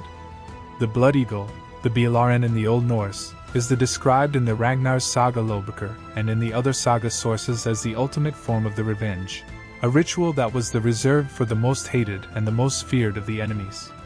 The description of the ritual, which is the vivid and the horrifying, involves the cutting of the ribs from the spine, the spreading of the ribs to resemble the wings of an eagle, and the extraction of the lungs, which were then laid over the wounds to flutter in the breeze, a final and a terrible offering to the Odin, the god of the war and the death. The specific passage in the Ragnar's Saga Lobakr that describes the death of the Aella is the primary source for the blood eagle tradition, a passage that is filled with the drama and the brutality. The saga, which was written in the 13th century, tells the story of the revenge of the sons of the Ragnar for the death of their father, a revenge that was culminating in the capture of the Aella and the infliction of the blood eagle. The saga describes the Ivar the Boneless, who was the mastermind of the revenge, directing the operation, and the Aella, who was the bound and the helpless, suffering the agonizing death. The passage, which is one of the most famous and the most quoted in the whole of the saga literature, is the powerful and the disturbing image, an image that has been the inspiration for the generations of the artists, the writers, and the filmmakers. The specific historical debate over the reality of the blood eagle is the long-running and the intense, a debate that has engaged the historians, the philologists, and the archaeologists, and that has produced the wide range of the opinions, from the total acceptance to the total rejection. The skeptics, who are in the majority among the modern historians, argue that the blood eagle is the literary invention, a motif that was borrowed from the earlier folk tales and the heroic legends, and that was attributed to the Ragnarsons by the saga writers of the 13th century. They point to the fact that the blood eagle is not mentioned in the contemporary sources, the Anglo-Saxon Chronicle or the Irish Annals, which simply record the death of the Aella in the battle, without any of the gruesome details. They also point to the anatomical and the practical difficulties of performing such a ritual, the extreme skill and the precision that would be required to cut the ribs and to extract the lungs while the victim was still alive, a feat that would be extremely difficult, if not impossible, even for the skilled executioner. The specific arguments of the believers in the historicity of the blood eagle are based on the interpretation of the saga passages and the archaeological evidence of the ritual violence in the Viking Age. The believers point to the fact that the blood eagle is mentioned in several of the saga sources, a consistency that suggests that it was part of the Viking cultural memory, if not the actual practice. They also point to the archaeological evidence of the human sacrifice and the ritual mutilation that has been found at the Viking sites, such as the Trelleborg in Denmark and the Lidra in Sweden, which suggests that the Vikings were capable of the extreme forms of the violence in the religious and the political contexts. The believers argue that the blood eagle, while it may have been the rare and the exceptional, was the real and the terrifying possibility, a possibility that was designed to inspire the fear and the awe. The specific significance of the blood eagle debate for the understanding of the Viking culture is profound, a debate that is the reflection of the broader questions about the nature of the Viking violence, and the relationship between the history and the myth. The blood eagle, whether it was the real ritual or the literary invention, is the symbol of the Viking Age, a symbol of the cruelty, the revenge, and the paganism that were the defining characteristics of the Norse world. The debate, which is the ongoing, is the reminder that the past is the complex and the often unknowable, a foreign country where the things are done differently, and where the line between the fact and the fiction is the blurred and the indistinct. The specific evolution of the Great Heathen Army after the death of the Ivar the Boneless and the Halfdan Ragnarsson, and the subsequent settlement of the Danelaw, was a process that transformed the Viking invaders into the permanent residents, the lords of the land, and the founders of the new and the lasting communities. The Great Army, which had been the instrument of the conquest and the destruction, gradually dissolved into the smaller war bands and the individual settlements, a process that was accelerated by the division of the lands among the warriors and the establishment of the Viking lordships and the earldoms across the eastern and the northern England. The second generation of the Viking leaders, the Guthrum, the Ausidal, the Anwend, and the others, were the rulers of the Danelaw, the men who were responsible for the maintenance of the peace, the collection of the tribute, and the defense of the realm against the external enemies and the internal rivals. The specific figure of Guthrum, the king of the East Anglia and the ruler of the southern Danelaw, is the most famous and the most successful of the Viking leaders of the generation after the Great Army, a man who had been the enemy of the Alfred and who became the Christian king and the ally of the Wessex. Guthrum, who was baptized at the Wedmore in the 878, with the Alfred as his godfather, was the ruler of a vast and a prosperous kingdom, a kingdom that was the model of the Viking integration into the Christian and the Anglo-Saxon world. Guthrum, who was responsible for the maintenance of the peace and the implementation of the treaty, was the example of the new type of the Viking leader, the leader who was not just the warrior, but the administrator, the lawgiver, and the patron of the church. The reign of the Guthrum, which lasted until his death in the 890, was the period of the relative stability and the prosperity in the Danelaw, a period that was the foundation of the Anglo-Danish society. The specific political and the military events of the late 9th and the early 10th centuries, which saw the gradual expansion of the power of the Wessex into the Danelaw, were the prelude to the unification of the England under the rule of the House of the Wessex. The successors of the Alfred, the Edward the Elder, the Athelstan, the Edmund, and the Eadred, were the powerful and the ambitious kings, who were determined to complete the work that the Alfred had begun and to bring the whole of the England under their control. The campaigns of the Edward the Elder, which were supported by his sister, the Ethelflaed, the Lady of the Mercians, were the systematic and the successful, a series of the military operations that resulted in the capture of the Viking strongholds and the submission of the Viking lords. The Battle of the Brunanburh, which was fought in the 937 by the Athelstan against the coalition of the Vikings, the Scots, and the Britons, was the decisive and the famous victory that was celebrated in the Anglo-Saxon Chronicle as the greatest of the English triumphs, a victory that was the confirmation of the West Saxon supremacy and the unity of the English nation. The specific integration of the Danelaw into the English kingdom, which was accomplished by the end of the 10th century, was a complex and a varied process, a process that was different in the different regions and that was dependent on the local circumstances and the personalities of the rulers. The Danelaw, which had been the independent and the distinct region for over a century, was gradually absorbed into the English state, a process that was facilitated by the intermarriage, the conversion, the common language, and the shared culture of the Anglo-Danish population. The legal and the administrative institutions of the Danelaw, which were based on the Norse traditions, were largely preserved and incorporated into the English system, a recognition of the distinctiveness and the value of the Viking legacy. The integration of the Danelaw, which was the final chapter of the Great Heathen Army, was the completion of the work that had been begun by the Ivar the Boneless and his brothers, a work that had transformed the England forever. The specific legacy of the Great Heathen Army in the history of the England is the creation of a new and a unified kingdom, a kingdom that was the product of the fusion of the Anglo-Saxon and the Viking cultures, a fusion that was the result of the centuries of the conflict and the cooperation. The Vikings, who had come as the destroyers, became the builders, the settlers who contributed the language, the law, the genes, and the culture to the English nation. The Great Heathen Army, which was the instrument of the conquest, was the catalyst for the unification, a force that was paradoxically the cause of the destruction and the creation. The legacy of the Great Heathen Army, which is the legacy of the Danelaw, the English language, and the English people, is the true and the lasting treasure of the Viking Age. The story of the Great Heathen Army and the Sons of the Ragnar is, in the final analysis, the story of the transformation, a story of how a wave of the violence and the destruction was the prelude to a profound and a lasting cultural fusion, a fusion that created a new and a vibrant society that is the foundation of the modern English nation.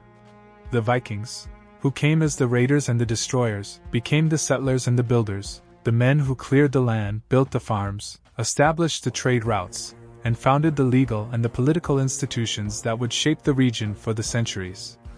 The Anglo-Saxons, who were the victims of the initial onslaught, were not entirely destroyed or expelled, but were gradually absorbed into the new Anglo-Danish society, a process that was the result of the intermarriage, the conversion, and the mutual accommodation. The legacy of the Great Heathen Army, which is written in the DNA, the language, the place names, the law, and the culture of the region, is a permanent and an enduring testament to the power of the human capacity for the adaptation, the resilience, and the creation. We have journeyed together through the many facets of this remarkable story, from the arrival of the Great Army in the East Anglia in the 865 to the Treaty of the Wedmore in the 878, from the fall of the Northumbria and the capture of the York to the martyrdom of the Saint Edmund, from the battles of the Ashdown and the Eddington to the creation of the Danelaw and the unification of the England. From the legend of the Ragnar Lothbrok and the Blood Eagle to the archaeological discoveries at the Repton and the genetic legacy of the Viking settlement.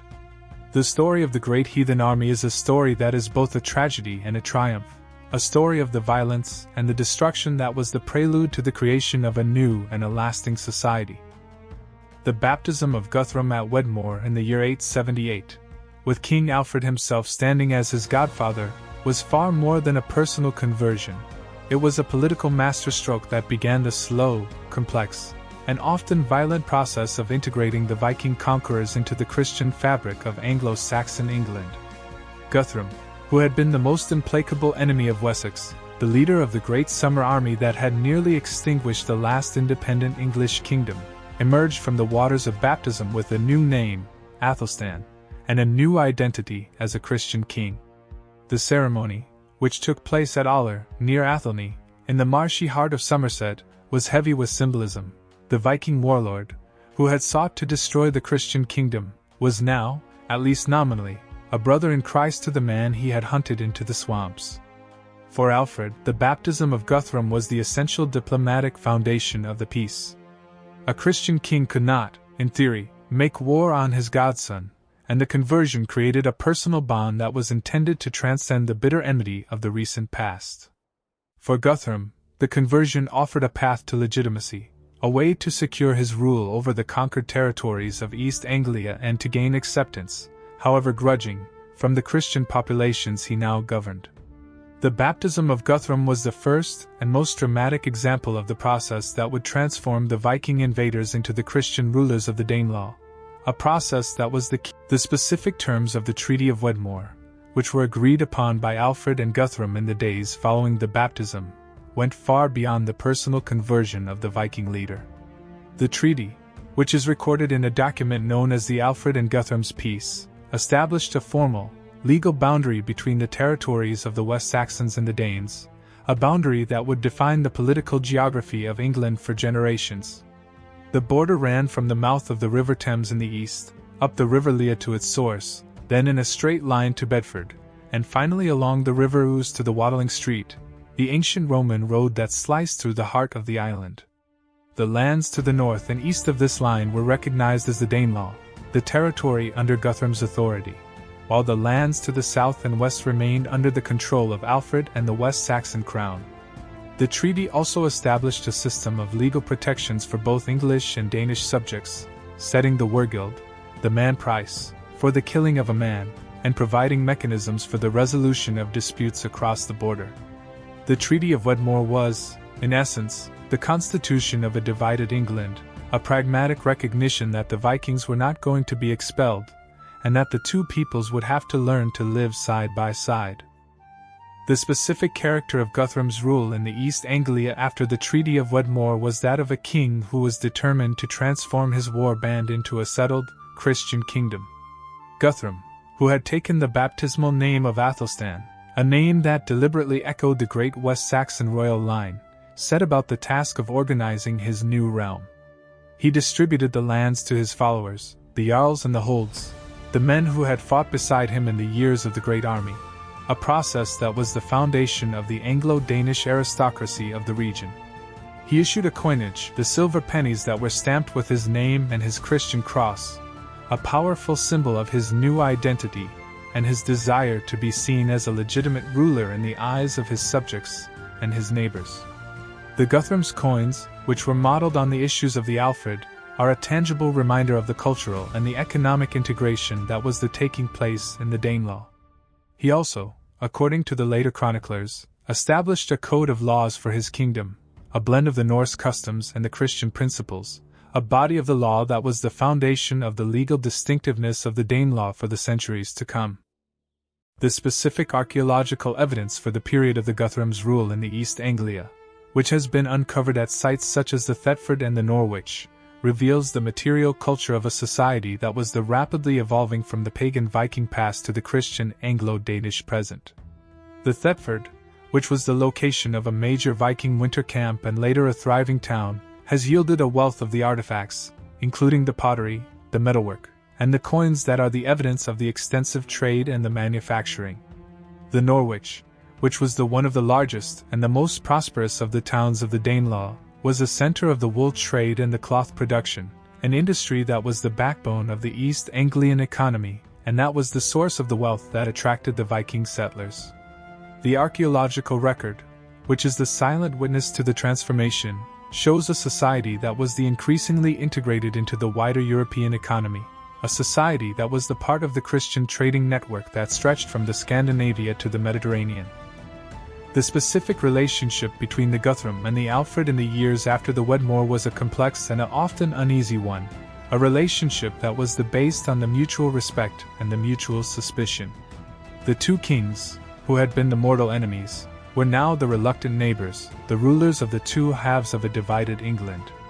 The peace, which had been so hard won, was the fragile and the frequently tested, a peace that was maintained by the constant vigilance and the occasional conflict. The Anglo-Saxon Chronicle records the several violations of the treaty by the Viking raiders, the bands of the adventurers who were not bound by the oaths of their king, and the reprisals that were launched by the Alfred. The relationship between the Guthrum and the Alfred, which was the model for the later relations between the English and the Danes, was the uneasy and the dynamic equilibrium, a balance of the power that was the essential for the survival of the two kingdoms. The specific death of the Guthrum in the year 890, which is recorded by the Anglo-Saxon Chronicle, was the end of an era, the passing of the last of the great leaders of the original Great Heathen Army. Guthrum, who had been the enemy and the ally of the Alfred, was the embodiment of the transformation of the Viking world, the pagan warrior who had become the Christian king. His death, which was followed by the succession of a number of the lesser and the less capable rulers, marked the beginning of a period of the fragmentation and the decline in the southern Danelaw, a period that was the opportunity for the expansion of the power of the Wessex. The legacy of the Guthrum, which was the creation of a stable and a prosperous Anglo-Danish kingdom in the East Anglia, was the foundation of the later integration of the region. The reign of Alfred the Great after the Treaty of Wedmore was not a period of the quiet retirement, but a time of the intense and the far-reaching reform, a transformation of the military, the legal, the educational, and the economic structures of the Wessex that was designed to ensure that the kingdom would never again be as vulnerable to the Viking attack as it had been in the dark days of the 878. Alfred, who was the scholar as well as the warrior, understood that the victory at the Edington was only the first step in a long and a difficult struggle, and that the survival of the English kingdom depended on the creation of a permanent system of the defense, and a revival of the Christian learning that had been the foundation of the Anglo-Saxon civilization. The program of the reforms that Alfred undertook, which was the most ambitious and the most comprehensive of any of the early medieval rulers, was the blueprint for the unification of the England and the creation of a unified English identity. The specific military reforms of the Alfred were the most urgent and the most visible of his achievements, a response to the tactical innovations that had made the Vikings so formidable. Alfred, who had learned the hard lessons of the years of the defeat and the flight, reorganized the Fyrd, the traditional levy of the freemen, into a new, more flexible and more responsive force, a system that was based on the rotation of the service, so that half of the army was always the ready for the action, while the other half was the at-home, tending to the crops. This reform, which was designed to solve the problem of the seasonal limitations of the traditional army, ensured that the Wessex was never again left defenseless during the harvest season, the time that the Vikings had so often exploited for their surprise attacks. Alfred also, according to the Anglo-Saxon Chronicle, began the construction of a network of the fortified towns, the strongholds that were located at the strategic points across the kingdom, the places where the local population could seek refuge in the times of the invasion and that were the bases for the offensive operations against the enemy. The which were built to a standardized plan and which were connected by a network of the roads and the beacons, were the foundation of the Anglo-Saxon military power for the next century, a system of the defense in depth that was the model for the later medieval fortifications. The specific educational and the literary reforms of the Alfred were equally remarkable, a revival of the learning that had been devastated by the Viking raids and a deliberate attempt to create a unified English culture that was based on the vernacular language. Alfred, who was the deeply learned man and who had studied the Latin from the childhood, lamented the decline of the scholarship in the England and the ignorance of the clergy, a decline that he saw as the divine punishment for the sins of the people. He gathered a group of the scholars from across the Europe, the men such as the Asser from the Wales, the Grimbald from the Flanders, and the John the Old Saxon from the Germany, to his court at the Winchester, and he set them to the work of translating the great works of the Latin Christianity, the pastoral care of the Pope Gregory, the consolation of philosophy of the Boethius, the soliloquies of the Saint Augustine, and the ecclesiastical history of the Bede, into the Old English, the language of the common people. The Alfred himself, according to the Asser, was the active participant in this project, the translator and the commentator, a king who was the scholar and the teacher of his people. The specific legal reforms of the Alfred, which were the codification of the existing Anglo-Saxon laws and the addition of the new statutes that were inspired by the Mosaic Law, were the foundation of the English common law, a body of the law that was based on the principles of the justice, the mercy, and the protection of the weak. Alfred, who was deeply influenced by the biblical tradition of the kingship, saw the law as the expression of the divine will and the duty of the Christian king to administer the justice for all his subjects, the rich and the poor, the powerful and the helpless. The law code of the Alfred, which is preserved in the manuscripts, is a remarkable document, a blend of the traditional Anglo-Saxon customs and the Christian moral teaching, a code that was designed to create a just and a peaceful society. The legal reforms of the Alfred, which were continued by his successors, were the basis of the English legal tradition, a tradition that is one of the most enduring of his legacies. The specific economic reforms of the Alfred, which included the reform of the coinage and the encouragement of the trade, were the essential for the recovery and the prosperity of the kingdom. Alfred, who was aware of the importance of the sound money for the functioning of the economy, reformed the silver penny, the standard coin of the realm, ensuring that it was of the consistent weight and the purity, a reform that was the confidence of the merchants and the stability of the prices. He also established the trading centers, the wicks, the ports and the market towns that were the hubs of the commerce, the places where the goods from across the Europe were the exchange for the English wool, the cloth, the slaves, and the other commodities. The economic policies of the Alfred, which were designed to create the wealth that was necessary for the defense and the cultural revival, were the foundation of the prosperity of the Wessex and the growth of the English towns. The specific legacy of the Alfred the Great is the immense and the enduring, a legacy that is the foundation of the English nation and the English identity. Alfred, who was the warrior, the scholar, the lawgiver, and the builder, was the embodiment of the ideal of the Christian king, a ruler who was dedicated to the service of his people and the glory of God. The title of the Great, which was bestowed on him by the later generations, is the recognition of his unique and his transformative role in the history of the England. The Alfred, who was the only English king to be known as the Great, is the national hero of the English people, a hero whose achievements are the still celebrated and the remembered. The reforms of the Alfred, which were the response to the crisis of the Viking invasions, were the foundation of the unified English kingdom, a kingdom that was capable of resisting the future attacks and of expanding its power across the whole of the island. The death of Alfred the Great in October of the year 899, after a reign of nearly 28 years, was a moment of profound sorrow and uncertainty for the kingdom of Wessex and for the English people. The king, who had been the anchor of the resistance against the Vikings, the architect of the military and the cultural revival, and the father of the nation, was laid to rest in the new minster at Winchester, the royal church that he had founded, leaving his throne to his son, Edward, a young man who was already a seasoned warrior and a capable leader, but who was immediately faced with a challenge to his authority from his cousin, Athelwold, the son of Alfred's elder brother, Athelred I. Athelwold, who believed that he had a better claim to the throne, seized the royal estates at Wimborne and Christchurch and, when Edward's army approached, fled to the Danelaw, where he sought the support of the Viking leaders. The rebellion of Athelwold,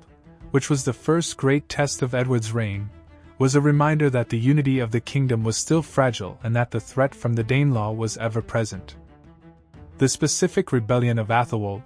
which lasted from 899 to 902, was a complex and a dangerous affair that drew in the Vikings of the Northumbria and the East Anglia, the men who were eager to exploit the internal divisions of the West Saxon kingdom. Athelwold, who had been recognized as the king by the Danish army of the Northumbria, sailed to the East Anglia and then to the Essex, raising a fleet and an army with the support of the local Viking lords. He launched a series of the raids into the Wessex and the Mercia, a campaign that was designed to destabilize the Edward's rule and to attract the support of the disaffected elements within the kingdom.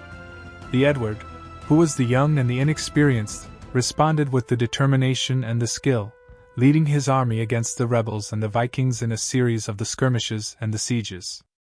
The rebellion came to a head at the Battle of the Holm in the 902, a battle that was the victory for the Edward, but that was the cost of the heavy losses on both sides, including the death of the Athelwold himself, who fell fighting alongside his Viking allies. The death of the Athelwold,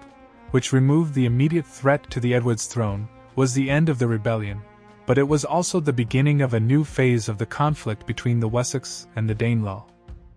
The specific policy of the Edward the Elder, who reigned from 899 to 924, towards the Danelaw was a continuation and an expansion of the strategy that had been developed by his father, a strategy that was based on the construction of the Bez, the fortified towns, and the systematic advance of the West Saxon power into the Viking territories. Edward, who was the patient and the methodical ruler, understood that the conquest of the Danelaw would be a long and a slow process, a process that required the consolidation of each gain before the next advance could be made. He built a chain of the Bez along the borders of the Danelaw, the strongholds that were the bases for the offensive operations and the centers of the English administration and the settlement. The Bez, which were the garrison by the Fyrd and which were connected by the network of the roads and the rivers, were the instruments of the West Saxon expansion, the means by which the Edward gradually extended his authority over the Midlands and the East Anglia. The specific partnership between the Edward and his sister, Ethelflaed, the Lady of the Mercians, was a crucial and a remarkable aspect of the English reconquest of the Danelaw, a partnership that was based on the mutual respect, the shared strategy, and the division of the labor. Ethelflaed, who was the widow of the Mercian alderman, the Athelred, and who was the ruler of the Mercia in her own right after his death in the 911, was a woman of the immense ability and the determination, a warrior queen who was the worthy daughter of the Alfred the Great. She worked in the close coordination with her brother, building her own chain of the Bez along the Mercian borders and leading her armies in the field against the Vikings of the Danelaw. The partnership between the Edward and the Ethelflaed, which was the unique in the medieval history, was the foundation of the Anglo-Saxon reconquest, a combined operation that was gradually tightening the noose around the Viking territories. The specific campaigns of the Edward and the Ethelflaed against the Danelaw, which were fought over the course of the 910s and the 920s, were the systematic and the successful, a series of the military operations that resulted in the capture of the Viking strongholds, the submission of the Viking lords, and the extension of the English control over the whole of the Midlands and the East Anglia. The Anglo-Saxon Chronicle, which is the detailed and the vivid account of these campaigns, records the capture of the Derby, the Leicester, the Lincoln, the Nottingham, and the Stamford, the key towns of the Five Boroughs, the heartland of the Viking power and the northern Danelaw. The death of the Ethelflaed in the 918 was a severe blow to the English cause, but the Edward, who was already in the control of the most of the Midlands, was able to consolidate his power and to continue the advance. The campaigns of the Edward the Elder, which were the culmination of the strategy that had been developed by the Alfred, were the decisive phase of the Reconquest, a phase that was laying the foundations for the unified English kingdom. The specific submission of the Viking lords to the Edward the Elder in the year 920, which is recorded by the Anglo-Saxon Chronicle, was the symbolic and the political climax of the Reconquest, a moment that was the confirmation of the English supremacy over the Danelaw. The Chronicle states that the King of the Scots and the whole nation of the Scots, and Ragnald, and the sons of the Eadwulf, and all those who live in the Northumbria, both the English and the Danes, and the Norsemen and the others, and also the king of the Strathclyde Welsh, chose him as father and lord.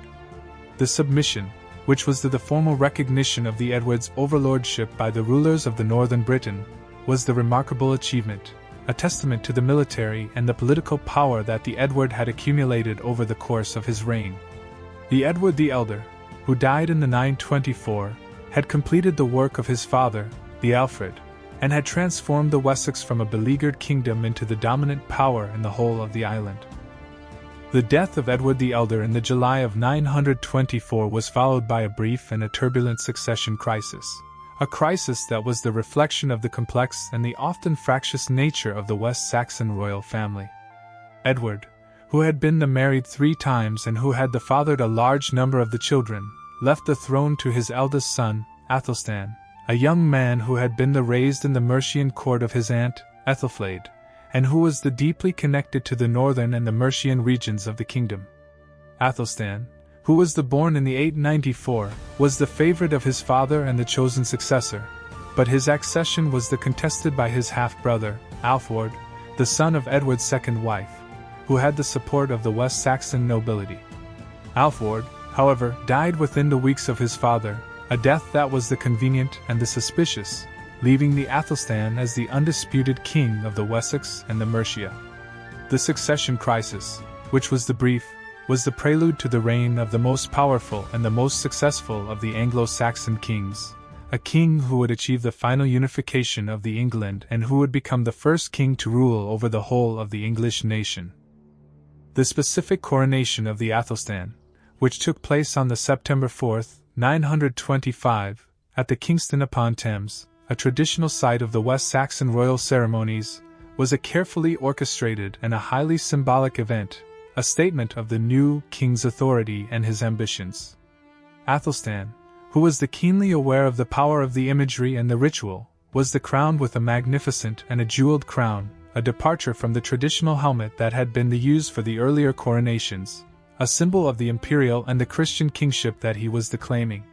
The ceremony, which was conducted by the Athelm, the Archbishop of Canterbury, was attended by the great nobles and the bishops of the realm, the men who were the witnesses to the new king's oath to defend the church, to protect the people, and to administer the justice. The coronation of the Athelstan, which was the model for the later English coronations, was the declaration of the birth of a new and a unified English kingdom. The specific military campaigns of the Athelstan, which were directed against the remaining Viking strongholds in the northern England and against the coalition of the Vikings, the Scots, and the Britons that was formed to resist the English expansion, were the culmination of the long struggle that had begun with the arrival of the Great Heathen Army in the 865.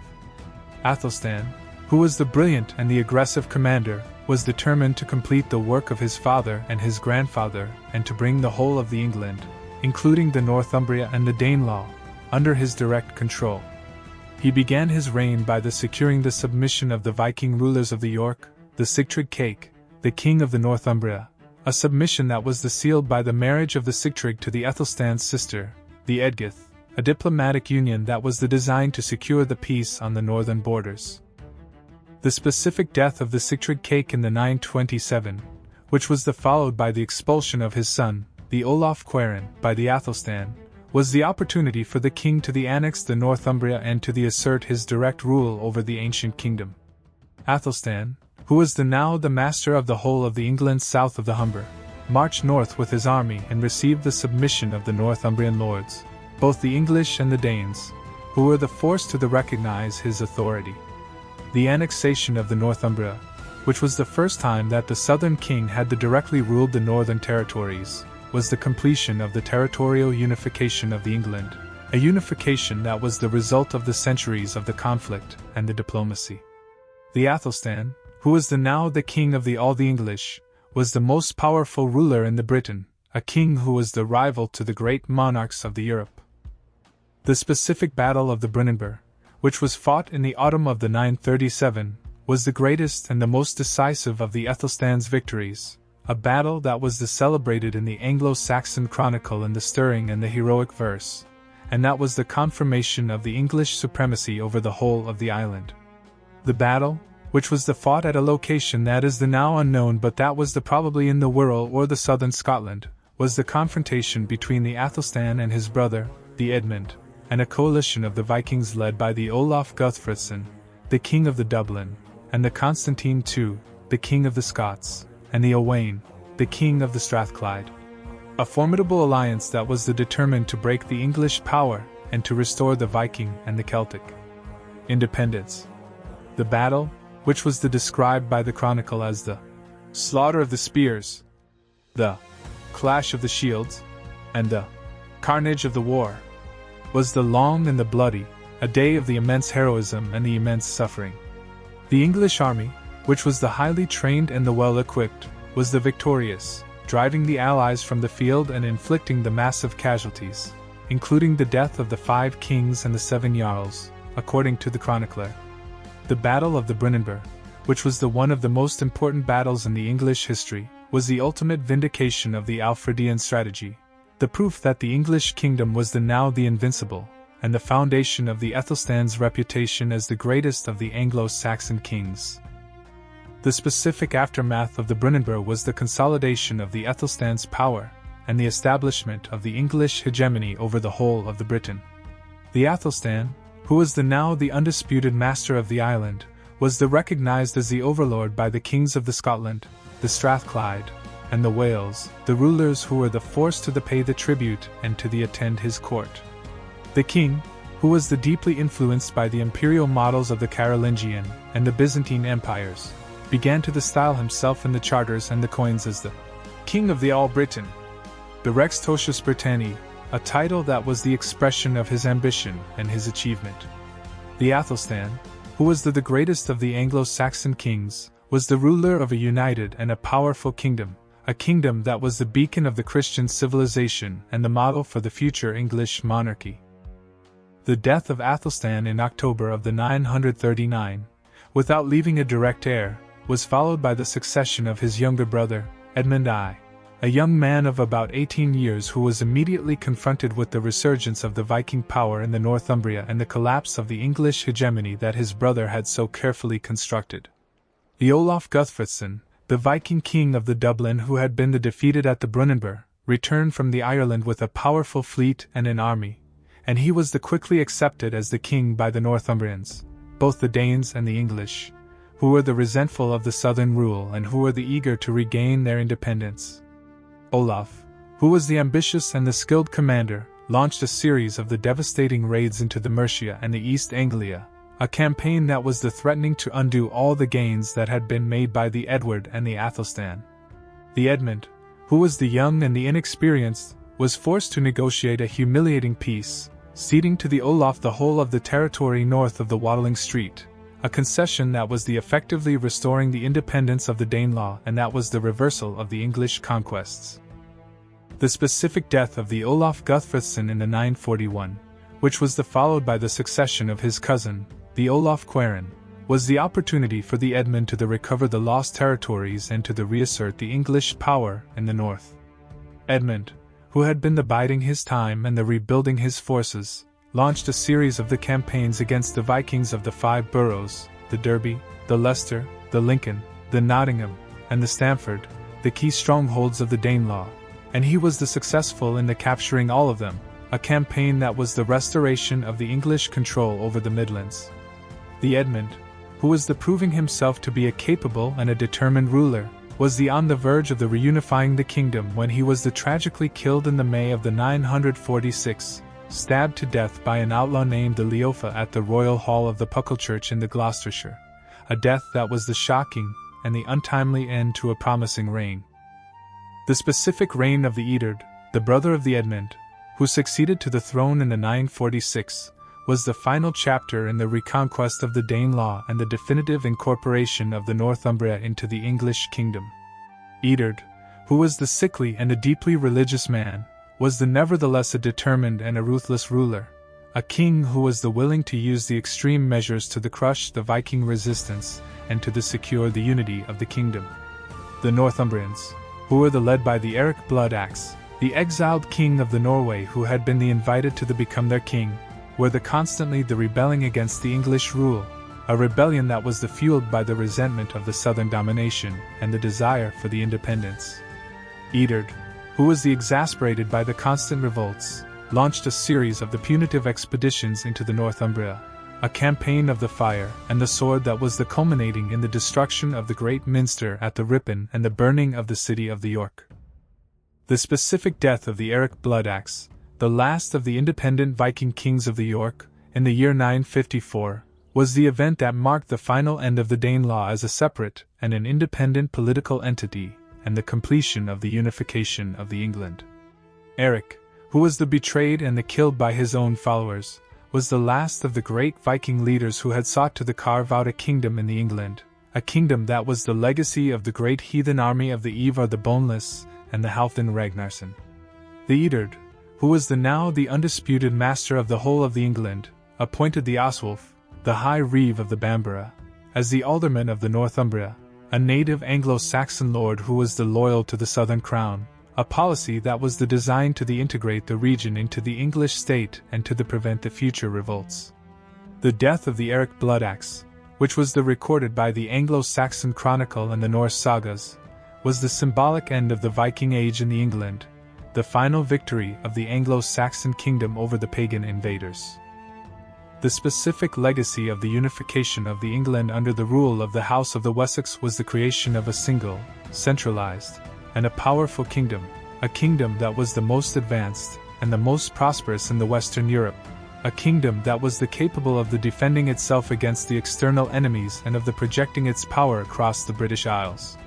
The unified England, which was the product of the centuries of the struggle against the Vikings, was the state that was the foundation of the modern English nation, a state that was based on the principles of the Christian kingship, the rule of the law,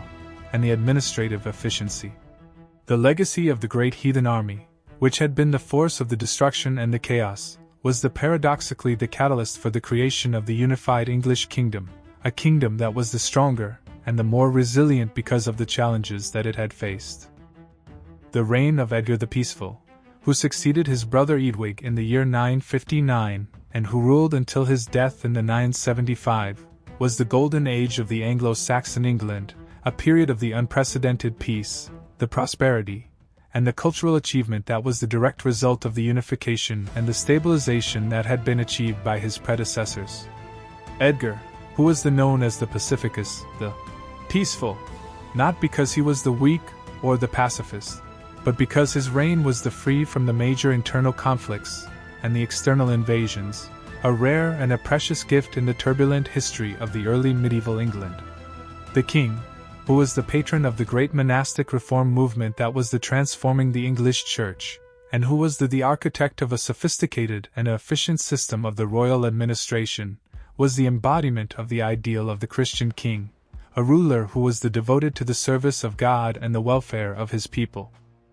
The specific monastic reform of the 10th century, which was led by the great figures of the Dunstan, the Archbishop of the Canterbury, the Athelwold, the Bishop of the Winchester, and the Oswald, the Bishop of the Worcester and the Archbishop of the York, was a movement that was designed to purify and to revitalize the English Church.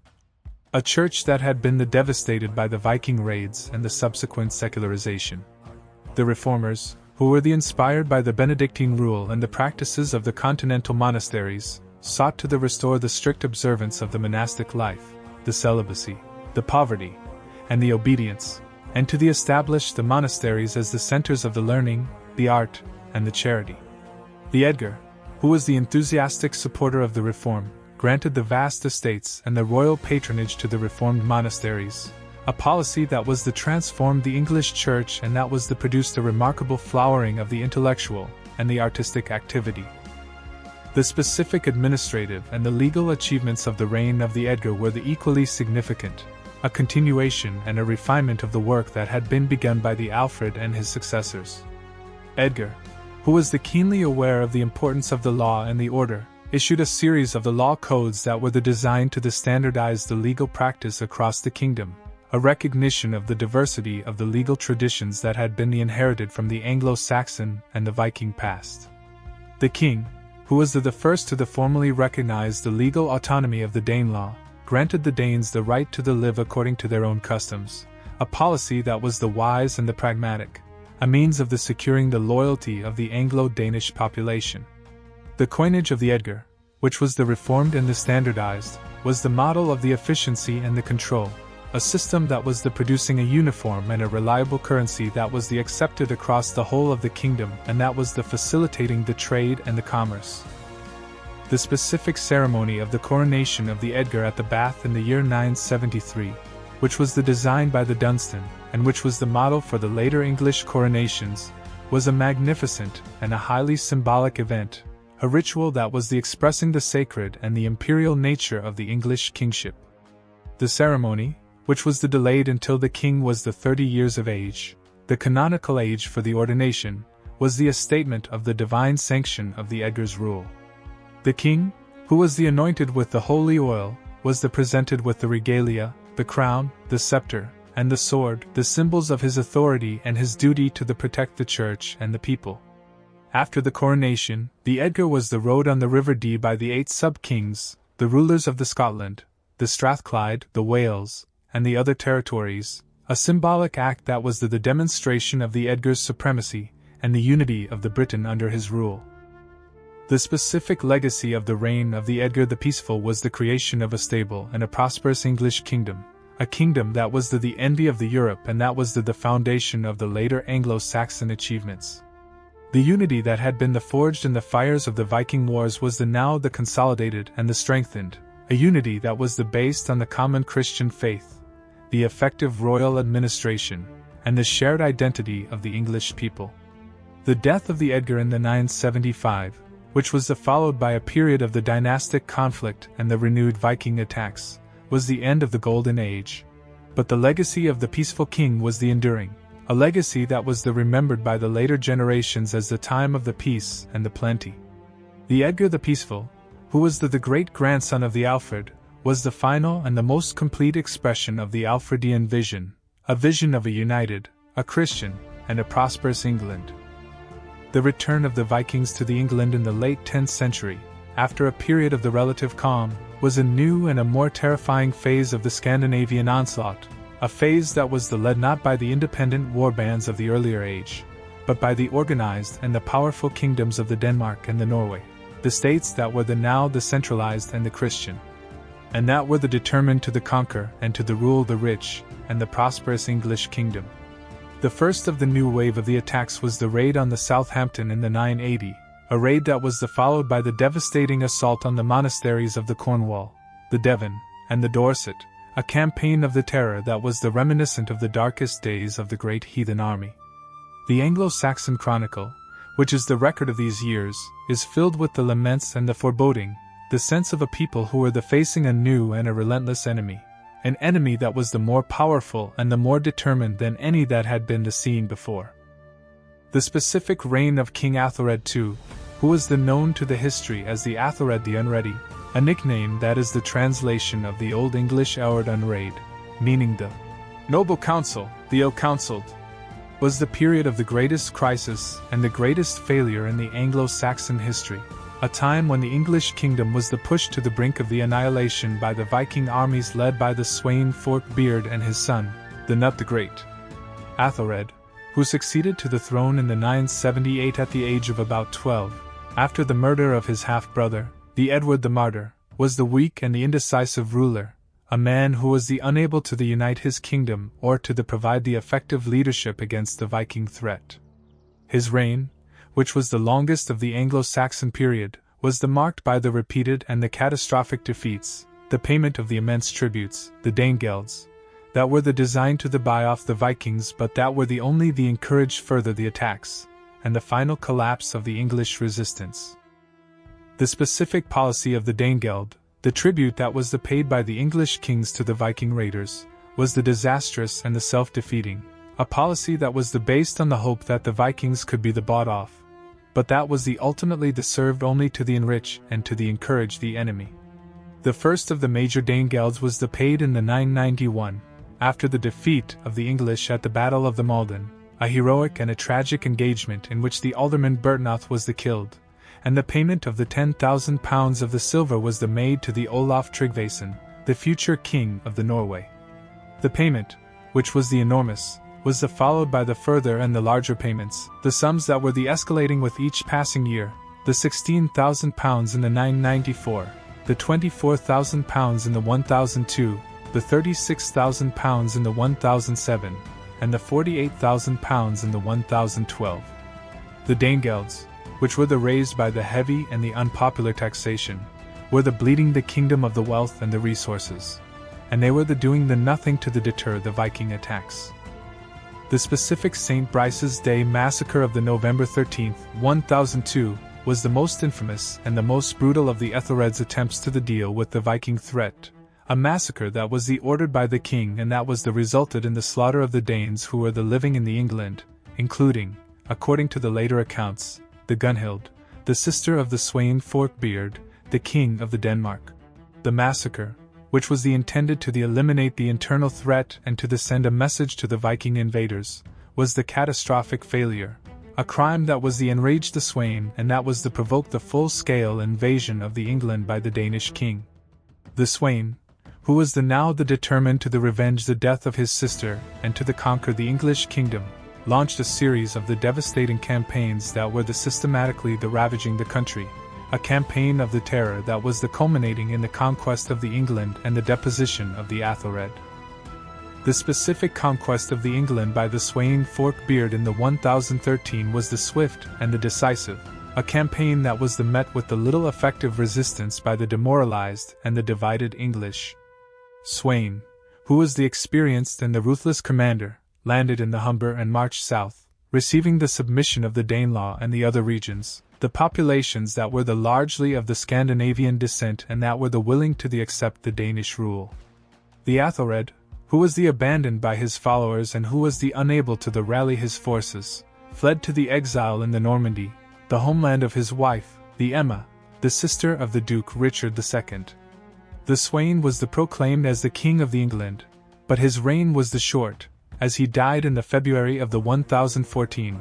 only a few weeks after his coronation, a death that was the sudden and the unexpected, and that was the opportunity for the Athelred to return and to reclaim his throne. The death of Sweyn Forkbeard in February of 1014 was followed by the return of Athelred from his exile in Normandy, a restoration that was brokered by the English nobles and the bishops, who were weary of the Danish rule and who were eager to restore the native dynasty. Athelred, who had been humiliated and driven from his kingdom, was now determined to reassert his authority and to drive the Danes from the land.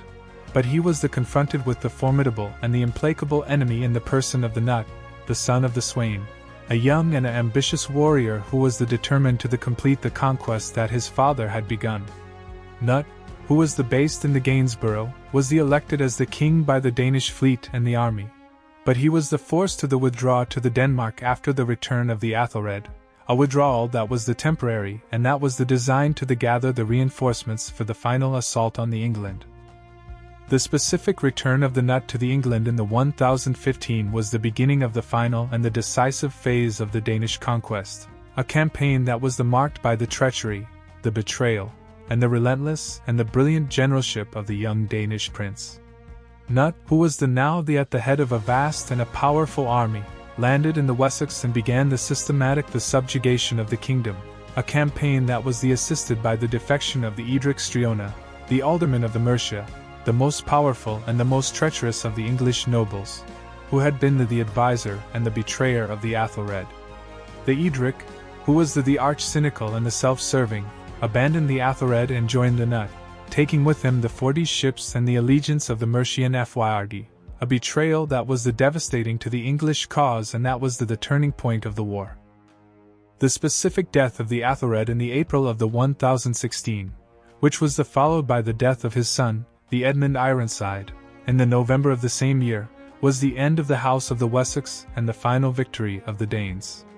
Edmund, who was the son of the Athelred and who was the embodiment of the courage and the resilience of the English resistance, had fought a series of the desperate and the heroic battles against the Nut, including the Battle of the Ashington in the Essex, which was fought on October 18, 1016, a battle that was the decisive Danish victory, and that was the end of the English hopes. The peace that was negotiated after the Ashington, at the meeting on the island of the Alni in the River Severn, was the agreement that divided the kingdom between the two kings, with the Edmund retaining the Wessex and the Nut taking the Mercia and the Northumbria. But the Edmund, who was the exhausted and the wounded, died a few weeks later, a death that was leaving the Nut as the undisputed king of the whole of the England. The specific reign of the Nut the Great, who ruled the England from the 1016 to his death in the 1035, was the period of the transformation and the consolidation, a reign that was the surprisingly successful and the prosperous, a reign that was integrated the England into a vast and a powerful North Sea empire that included the Denmark, the Norway, and the parts of the Sweden. Nut, who was initially the ruthless and the brutal, the man who had executed the many of the English nobles and who had seized the lands and the wealth, was gradually transformed into a wise and a just ruler, a king who was devoted to the church, the law, and the welfare of his people. He married the Emma of the Normandy, the widow of the Athelred, a diplomatic union that was designed to secure the loyalty of the Normans and to legitimize his rule. He issued a code of the laws of Nut, that was based on the English and the Danish traditions, a code that was emphasizing the justice, the mercy, and the protection of the weak. The Nut, who was the most powerful ruler in the Western Europe, was the embodiment of the fusion of the Scandinavian and the English cultures, a fusion that was the ultimate legacy of the Great Heathen Army. The specific legacy of the Nut the Great is the creation of a stable and a prosperous Anglo-Danish kingdom, a kingdom that was the culmination of the centuries of the conflict and the integration that had been set in motion by the Ivar the Boneless and his brothers. The Nut, who was the descendant of the Viking raiders and the heir of the Anglo-Saxon kings, was the symbol of the new and the unified England, an England that was the part of the wider Scandinavian world but that was also deeply rooted in the Christian and the English traditions. The reign of the Nut, which was the high water mark of the Viking power in the England, was the final and the most complete expression of the Viking dream of the conquest and the kingship, a dream that had been dreamed by the sons of the Ragnar, and that was realized by the son of the Swain. The death of Nut the Great in November of 1035, at the age of about 40, was followed by a period of dynastic confusion and conflict that ultimately led to the restoration of the House of Wessex in the person of Edward the Confessor, the son of Athelred and Emma, who had been living in exile in Normandy for much of his life. The sons of Nut, Harold Harefoot and Harthacnut, ruled briefly and unmemorably, their reigns marked by cruelty, incompetence, and early death. The English nobility, weary of Danish rule and the chaos of the succession, invited Edward to return to England in 1042, and he was crowned king at Winchester on Easter Day of the following year. Edward, who was a deeply pious and a gentle man, was the antithesis of the Viking warrior kings who had preceded him, a ruler more suited to the cloister than the battlefield. His reign, which lasted until 1066, was a period of peace and prosperity, But it was also a time when the old Anglo-Danish aristocracy, the families that had been established in the Danelaw for generations, consolidated their power and their influence, creating a powerful and semi-independent magnate class that would play a decisive role in the events of the fateful year 1066. The specific reign of Edward the Confessor was characterized by the growing tension between the king, who was surrounded by Norman advisors and who favored Norman customs and churchmen, and the powerful English earls, particularly the Godwin, the Earl of Wessex, and his sons, Harold and Tostig, who represented the interests of the Anglo-Danish nobility. Godwin, who had risen to power under Knut, and who was married to a Danish noblewoman, Githa Thorkelsdottir, was the archetype of the new Anglo-Danish aristocracy, a man whose family was intimately connected to the Viking past but who was also a champion of the English national identity. The conflict between the king and the earls, which culminated in the exile of Godwin and his family in 1051, was a power struggle that revealed the deep divisions within the English kingdom, divisions that the Normans would later exploit. The death of Godwin in 1053 left his son Harold as the most powerful man in England, the de facto ruler of the kingdom, and the heir apparent to the throne. The specific events of the year 1066, the year of the three kings and the two invasions, were the climactic and the tragic conclusion to the story that had begun with the arrival of the Great Heathen Army exactly 2 centuries earlier. Edward the Confessor died on January 5, 1066, without leaving a direct heir, and the Witan, the Council of the Nobles, elected Harold Godwin's son as his successor, a choice that was immediately challenged by 2 rival claimants, Harald Hardrada, the King of Norway, a Viking warrior of the old school, a man who claimed the English throne through a treaty between the earlier kings, and William, the Duke of Normandy, who claimed that Edward had promised him the crown and that Harold had sworn a sacred oath to support his claim. The stage was set for a conflict that would determine the fate of the kingdom, and that would bring the Viking Age to its final, bloody conclusion. The specific invasion of Harald Hardrada, the last of the great Viking adventurers, in September of 1066, was a campaign that echoed the great invasions of the past, a fleet of 300 ships carrying thousands of warriors from Norway and the Orkney Islands, a host that was the last manifestation of the Viking spirit of the conquest. Harold, who was joined by Tostig Godwin's son, the exiled brother of Harold, landed in the north of England and defeated the local forces at the Battle of Fulford on September 20th, a victory that was followed by the surrender of York. King Harold, who was in the south awaiting the Norman invasion, marched north with his army at a remarkable speed, covering the 200 miles in just 4 days, and he surprised the Norwegian army at Stamford Bridge on September 25th. The battle that followed was one of the most savage and decisive of the entire Viking Age. The English army, fighting with the desperation of men defending their homeland, shattered the Viking host. Harald Hardrada was killed, his throat pierced by an arrow, and Tostig Godwin's son died beside him.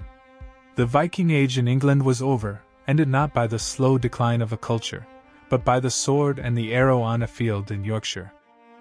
The specific aftermath of Stamford Bridge was the exhaustion and the depletion of the English army,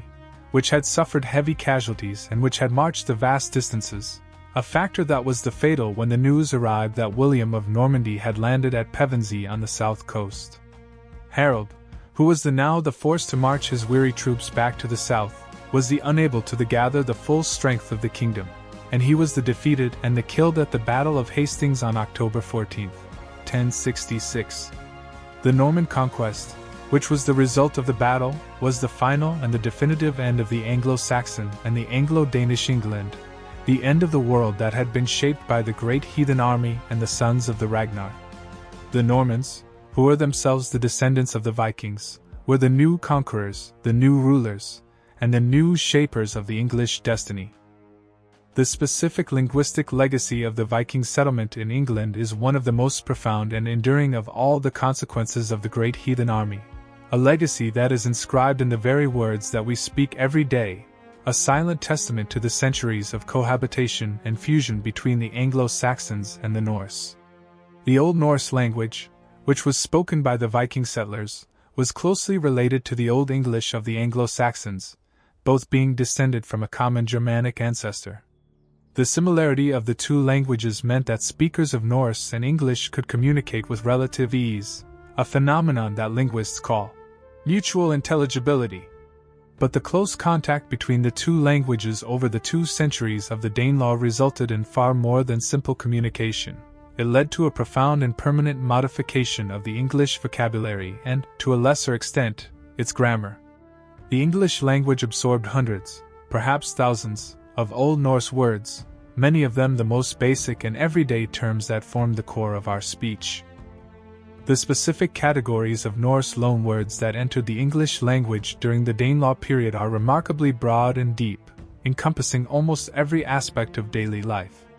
The words for family and social relations, such as husband, wife, sister, from the Old Norse sister, replacing the Old English sviastor, and fellow, from the Old Norse felagi, partner, are Norse in origin, a reflection of the intimate contact between the two peoples.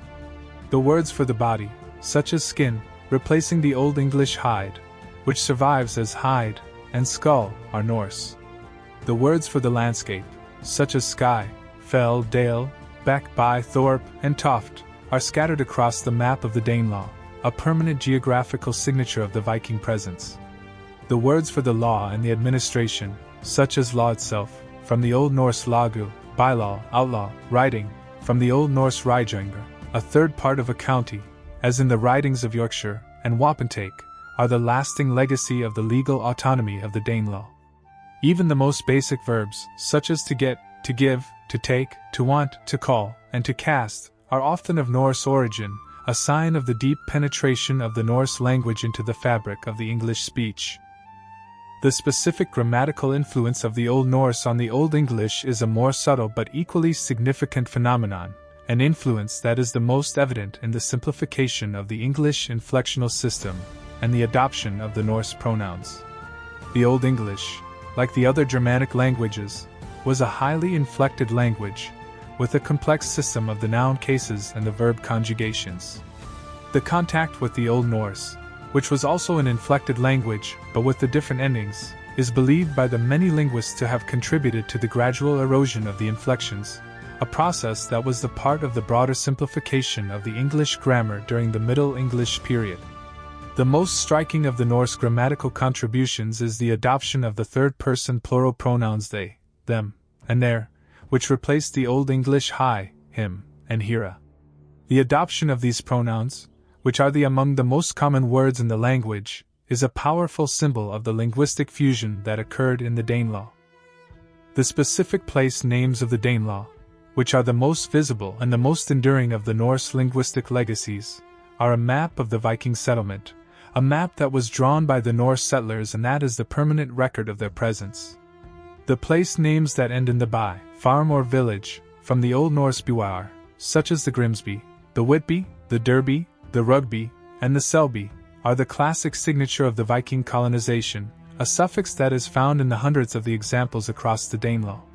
The names that end in the thorp, outlying farmstead, from the Old Norse orp, such as the Scunthorpe, the Althorpe, and the bustling thorp, are another common Norse element. The names that end in the toft, a plot of land, from the Old Norse topt, the thwaite, a clearing, from the Old Norse veit, and the ness, a headland, from the Old Norse ness, are the other examples of the Norse toponymy. The place names of the Danelaw, which are the everyday language of the landscape, are the constant reminder of the Viking past, a past that is woven into the very fabric of the English countryside. The specific dialects of the English that are spoken in the regions of the former Danelaw, particularly the Yorkshire, the Lincolnshire, and the East Midlands, still bear the traces of the Norse influence, a legacy that is celebrated and studied by the linguists and the local historians. The dialect words, the pronunciations, and the grammatical constructions that are the characteristic of these regions are often of the Norse origin, a living link to the Viking settlers who lived and farmed and died in the villages of the Danelaw over 1,000 years ago. The linguistic legacy of the Great Heathen Army, which is the language that we speak today, is the true and the lasting treasure of the Viking age, a treasure that is constantly evolving but that is never forgotten. The specific legal legacy of the Danelaw, which persisted long after the political independence of the Viking territories was extinguished, is a fascinating and a complex subject, a body of the customs and the laws that were the distinctive contribution of the Norse settlers to the English legal tradition. The Danelaw, as we have seen, was recognized by the Anglo-Saxon kings as a region with its own legal customs, the Danelaw, which were distinct from the Westiax Nalagu and the Mercenlige. The Danelaw, which was based on the Norse traditions, was characterized by the emphasis on the personal freedom, the communal responsibility, the compensation for the injuries, and the use of the local assemblies, the wapentakes, for the administration of the justice. The legal legacy of the Danelaw, which was gradually absorbed into the common law of the England, is one of the enduring contributions of the Viking settlers to the English society. The specific institution of the wapentake, which was the local assembly of the free men that was the equivalent of the Anglo-Saxon hundred, was the cornerstone of the legal and the administrative system of the Danelaw, a forum where the disputes were resolved, the laws were proclaimed, and the important decisions were made by the community. The wapentake, which took its name from the Old Norse vapnatak, the weapon taking, a ritual in which the freemen displayed their weapons as a sign of the assent, was the direct descendant of the Norse thing, the assembly that was the foundation of the Scandinavian political culture. The wapentake courts, which were held at the regular intervals at the designated meeting places, were presided over by the lawmen, the men who were skilled in the legal traditions and who were responsible for declaring the law, a role that was the equivalent of the Norse lagskummer. The wapentake system, which was preserved after the Norman conquest, was the testament to the resilience and the adaptability of the Norse legal institutions. The specific legal customs of the Danelaw, which were recorded in the law codes of the Anglo-Saxon kings and in the later medieval documents, included the provisions that were distinct from the Anglo-Saxon law, the customs that were the reflection of the Norse values and the social structures. The wergild, the compensation for the killing of a man, was different in the Danelaw, with the higher payments for the killing of the Dane than for the Englishman, a reflection of the ethnic tensions of the early settlement period. The lawslet, the fine that was paid for the breach of the law, was unique to the Danelaw, a penalty that was based on the Norse concept of the law as the binding and the sacred obligation. The system of the oath helpers, the compurgators, who were sworn to testify to the character and the innocence of the accused, was more prevalent in the Danelaw, a custom that was rooted in the Norse tradition of the communal justice. The legal legacy of the Danelaw, which was eventually merged into the English common law, was the lasting contribution of the Viking settlers to the legal heritage of the England. The specific survival of the Norse legal influence in the local customs of the Danelaw, particularly in the matters of the land tenure and the inheritance, is a subject that has been studied by the historians of the law, a subject that reveals the enduring impact of the Viking settlement on the social and the economic life of the region. The sokemen, the free peasants who were the characteristic of the Danelaw, were the men who were tied to the land but who were personally free, a status that was more similar to the Norse bondi than to the Anglo-Saxon ceorl. The custom of the partible inheritance, the division of the land among all the sons, was practiced in the Danelaw, a custom that was in contrast to the primogeniture that was favoured in the other parts of the England. The legal legacy of the Danelaw, which was the product of the centuries of the interaction between the Norse and the Anglo-Saxon cultures, is the reminder of the diversity and the complexity of the English legal tradition. The specific impact of the Danelaw on the development of the English common law, the system of the law that was forged by the Norman and the Angevin kings, is a subject that is debated by the scholars, but it is clear that the Norse legal traditions contributed to the rich and the varied tapestry of the English law. The emphasis on the local justice, the use of the juries, the concept of the habeas corpus, and the protection of the individual rights are all the elements of the English law that have the roots in the Anglo-Saxon and the Norse past, a past that was preserved and adapted by the Norman conquerors. The legal legacy of the Great Heathen Army, which was the creation of the Danelaw, is the invisible foundation of the English legal system, a system that is one of the most enduring and the most influential of the English contributions to the world. The specific cultural and the artistic legacy of the Anglo-Danish period, which flourished in the Danelaw and in the wider England during the 10th and the 11th centuries, is a rich and a fascinating subject, a body of the art, the architecture, and the literature that is the unique fusion of the Scandinavian and the Anglo-Saxon traditions. The artistic style that is known as the Viking art, which was characterized by the intricate, interlacing animal motifs, the gripping beasts, and the sinuous, ribbon-like patterns, was introduced to England by the Viking settlers and was adapted by the local craftsmen, a fusion that produced the distinctive and the beautiful objects that are found in the archaeological record. The stone crosses and the cross slabs of the northern England, such as the Gosforth cross in the Cumbria and the Middleton crosses in the Yorkshire, are the remarkable examples of this fusion, the monuments that combine the Christian iconography with the scenes from the Norse mythology, a visual representation of the cultural synthesis that was taking place in the Danelaw. The specific Gosforth cross, a tall, slender, and a beautifully carved stone cross that stands in the churchyard of the St. Mary's in the Cumbria, is one of the most extraordinary of the Anglo-Danish monuments, a work of the art that is the unique synthesis of the Christian and the pagan imagery. The cross, which dates from the 10th century, is carved with the scenes from the crucifixion and the other Christian stories, but it also depicts the scenes from the Norse mythology, including the figure of the Loki, the trickster god, bound and tormented, the Vyr, the silent god, avenging the death of the Odin at the Ragnarok, and the Heimdall, the watchman of the gods, blowing his horn to announce the final battle.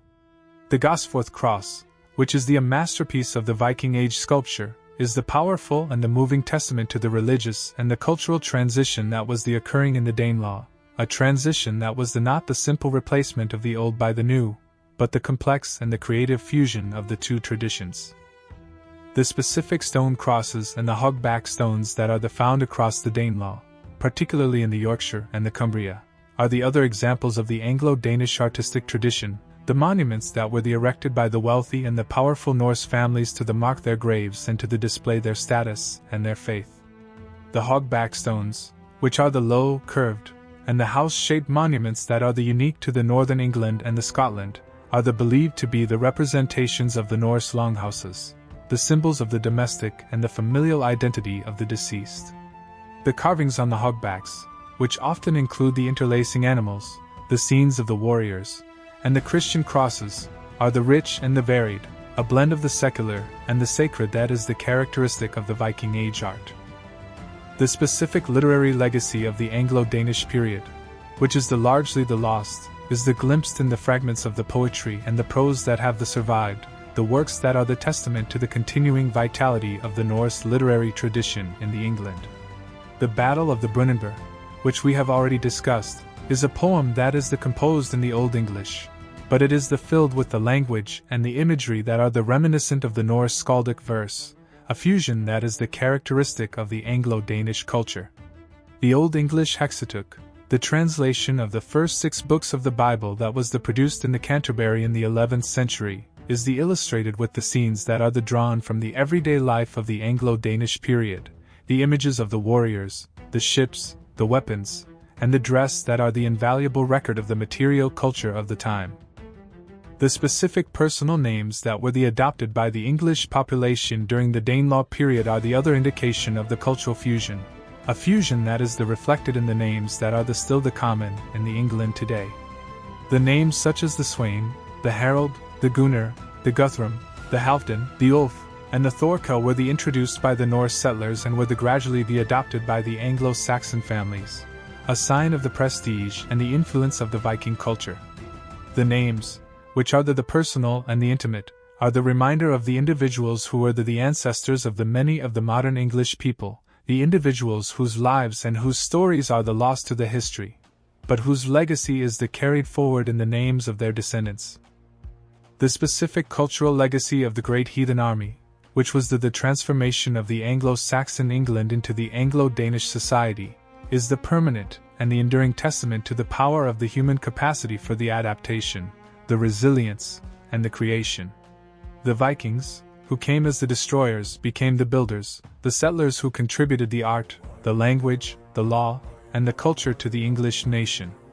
The Anglo-Danish period, which was the product of the centuries of the conflict and the cooperation, was the crucible in which the modern English identity was forged, an identity that is the unique and the diverse, an identity that is the legacy of the Great Heathen Army. The specific Norman conquest of 1066, which was the cataclysmic event that ended the Anglo-Danish era, was, in a profound and an ironic sense, the final victory of the Viking spirit, a victory that was achieved not by the Norse longships, but by the descendants of the Vikings who had settled in the Normandy and who had adopted the French language and the feudal customs. The Normans, whose very name derives from the Northmani, the Northmen, were the heirs of the Viking tradition, the men whose ancestors, led by the Rollo, had conquered the land from the Frankish king in the early 10th century and who had built a powerful and a sophisticated state on the foundation of the Viking military prowess and the Frankish administrative skill.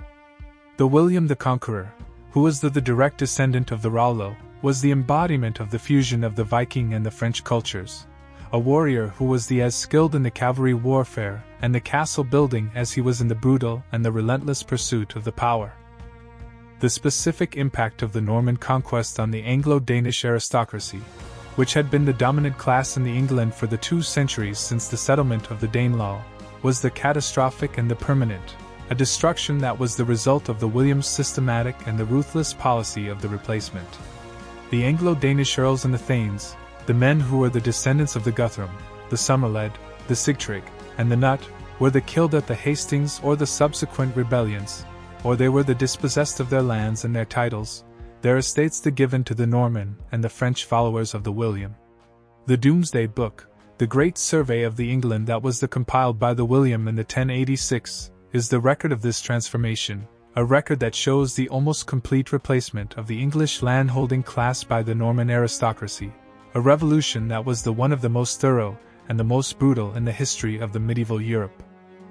The specific survival of the Anglo-Danish population beneath the Norman ruling class, however, was the crucial factor in the continued evolution of the English language and the culture, a survival that ensured that the Norman conquest was not the total destruction of the English identity, but the transformation and the fusion.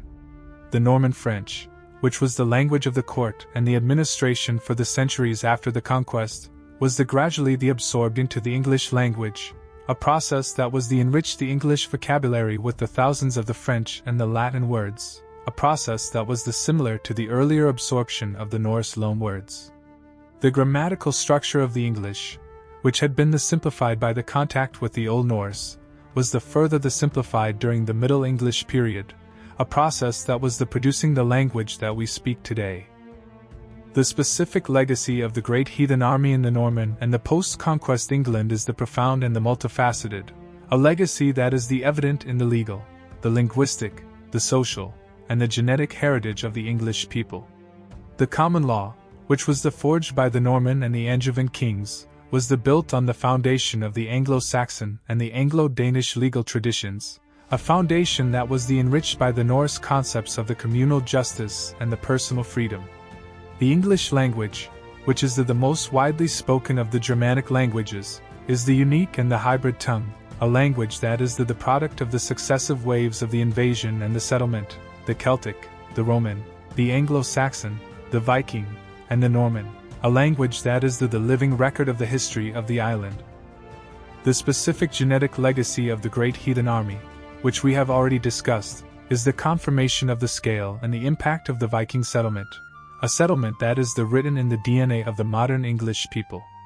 The genetic studies have shown that the population of the Danelaw, and of the England as a whole, carries a significant and a lasting Norse genetic signature, a signature that is the most pronounced in the regions of the Yorkshire, the East Midlands, and the East Anglia, the heartlands of the Viking settlement. The genetic legacy, which is the invisible and the enduring, is the proof that the Vikings were not just the raiders and the destroyers, but the ancestors of the many of the English people, the ancestors whose blood still flows in the veins of their descendants. The Great Heathen Army, which was the instrument of the conquest, was also the instrument of the creation of a new and a lasting people, the English people. The specific representation of the Great Heathen Army and the Sons of the Ragnar in the modern popular culture, which has been the phenomenon of the recent decades, is a testament to the enduring fascination with the Viking Age, a fascination that is fueled by the literature, the film, the television, and the video games, the media that have brought the story of the Viking invasions to a global audience.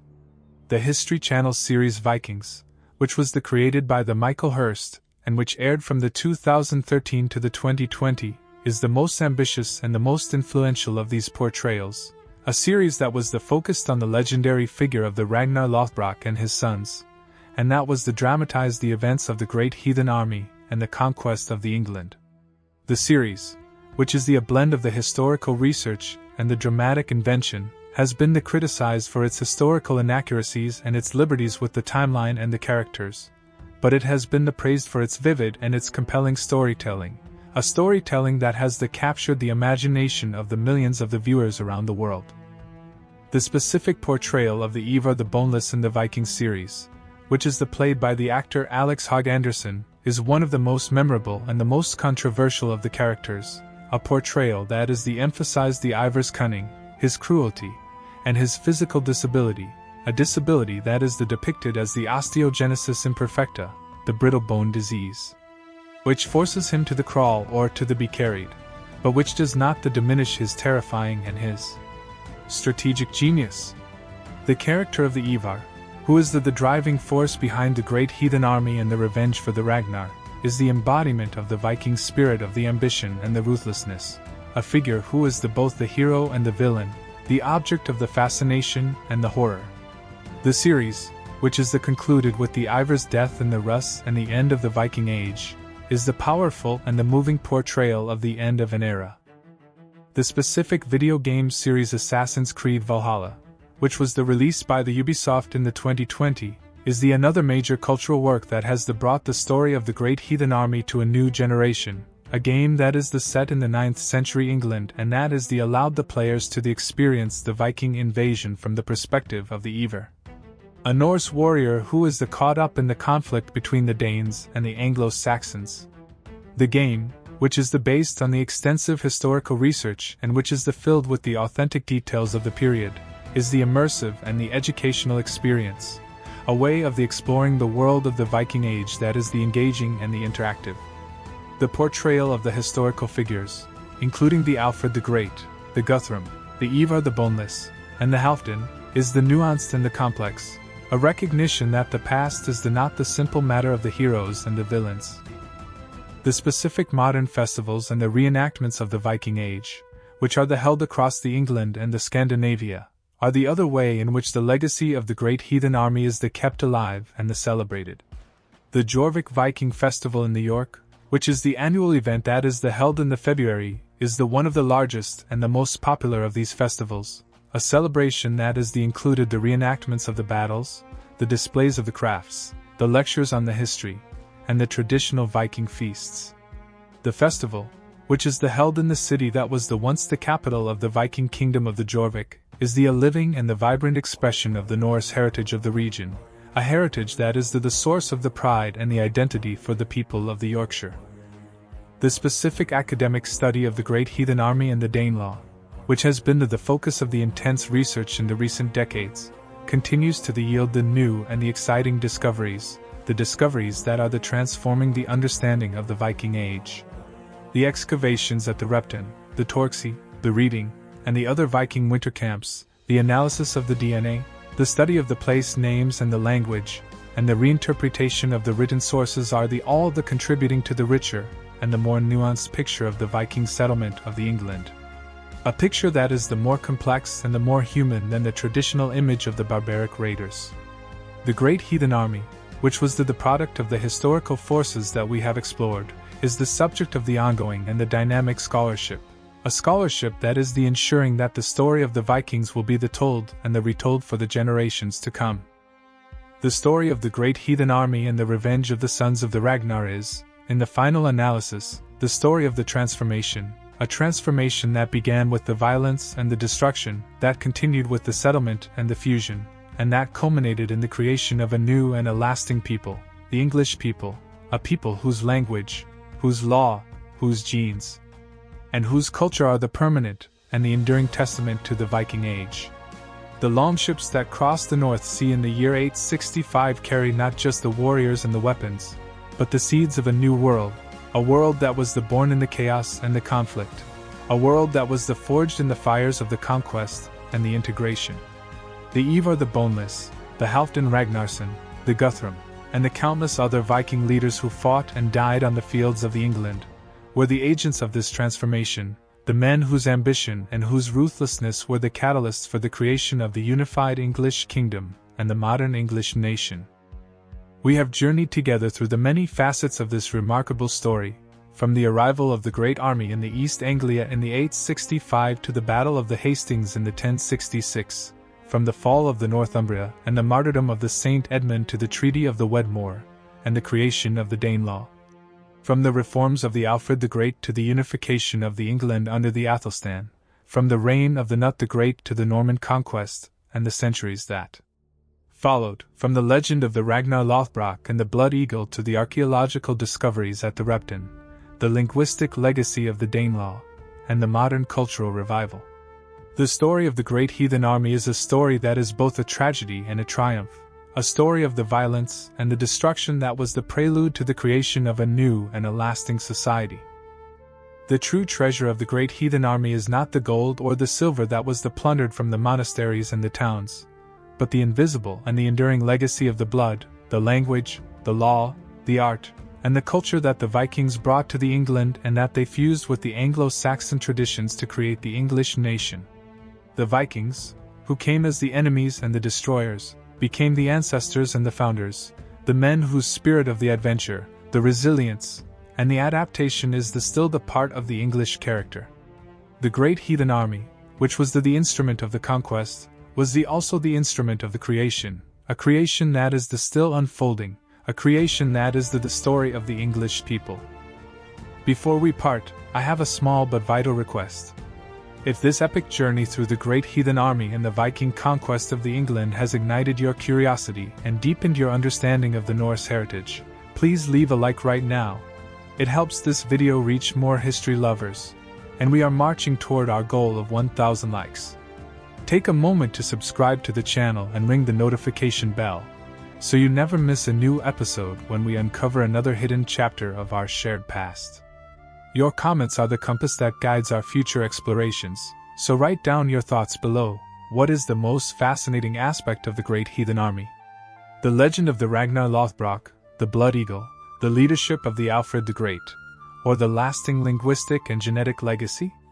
Share this video with a friend who loves the Viking history. Let's grow this community of seekers together.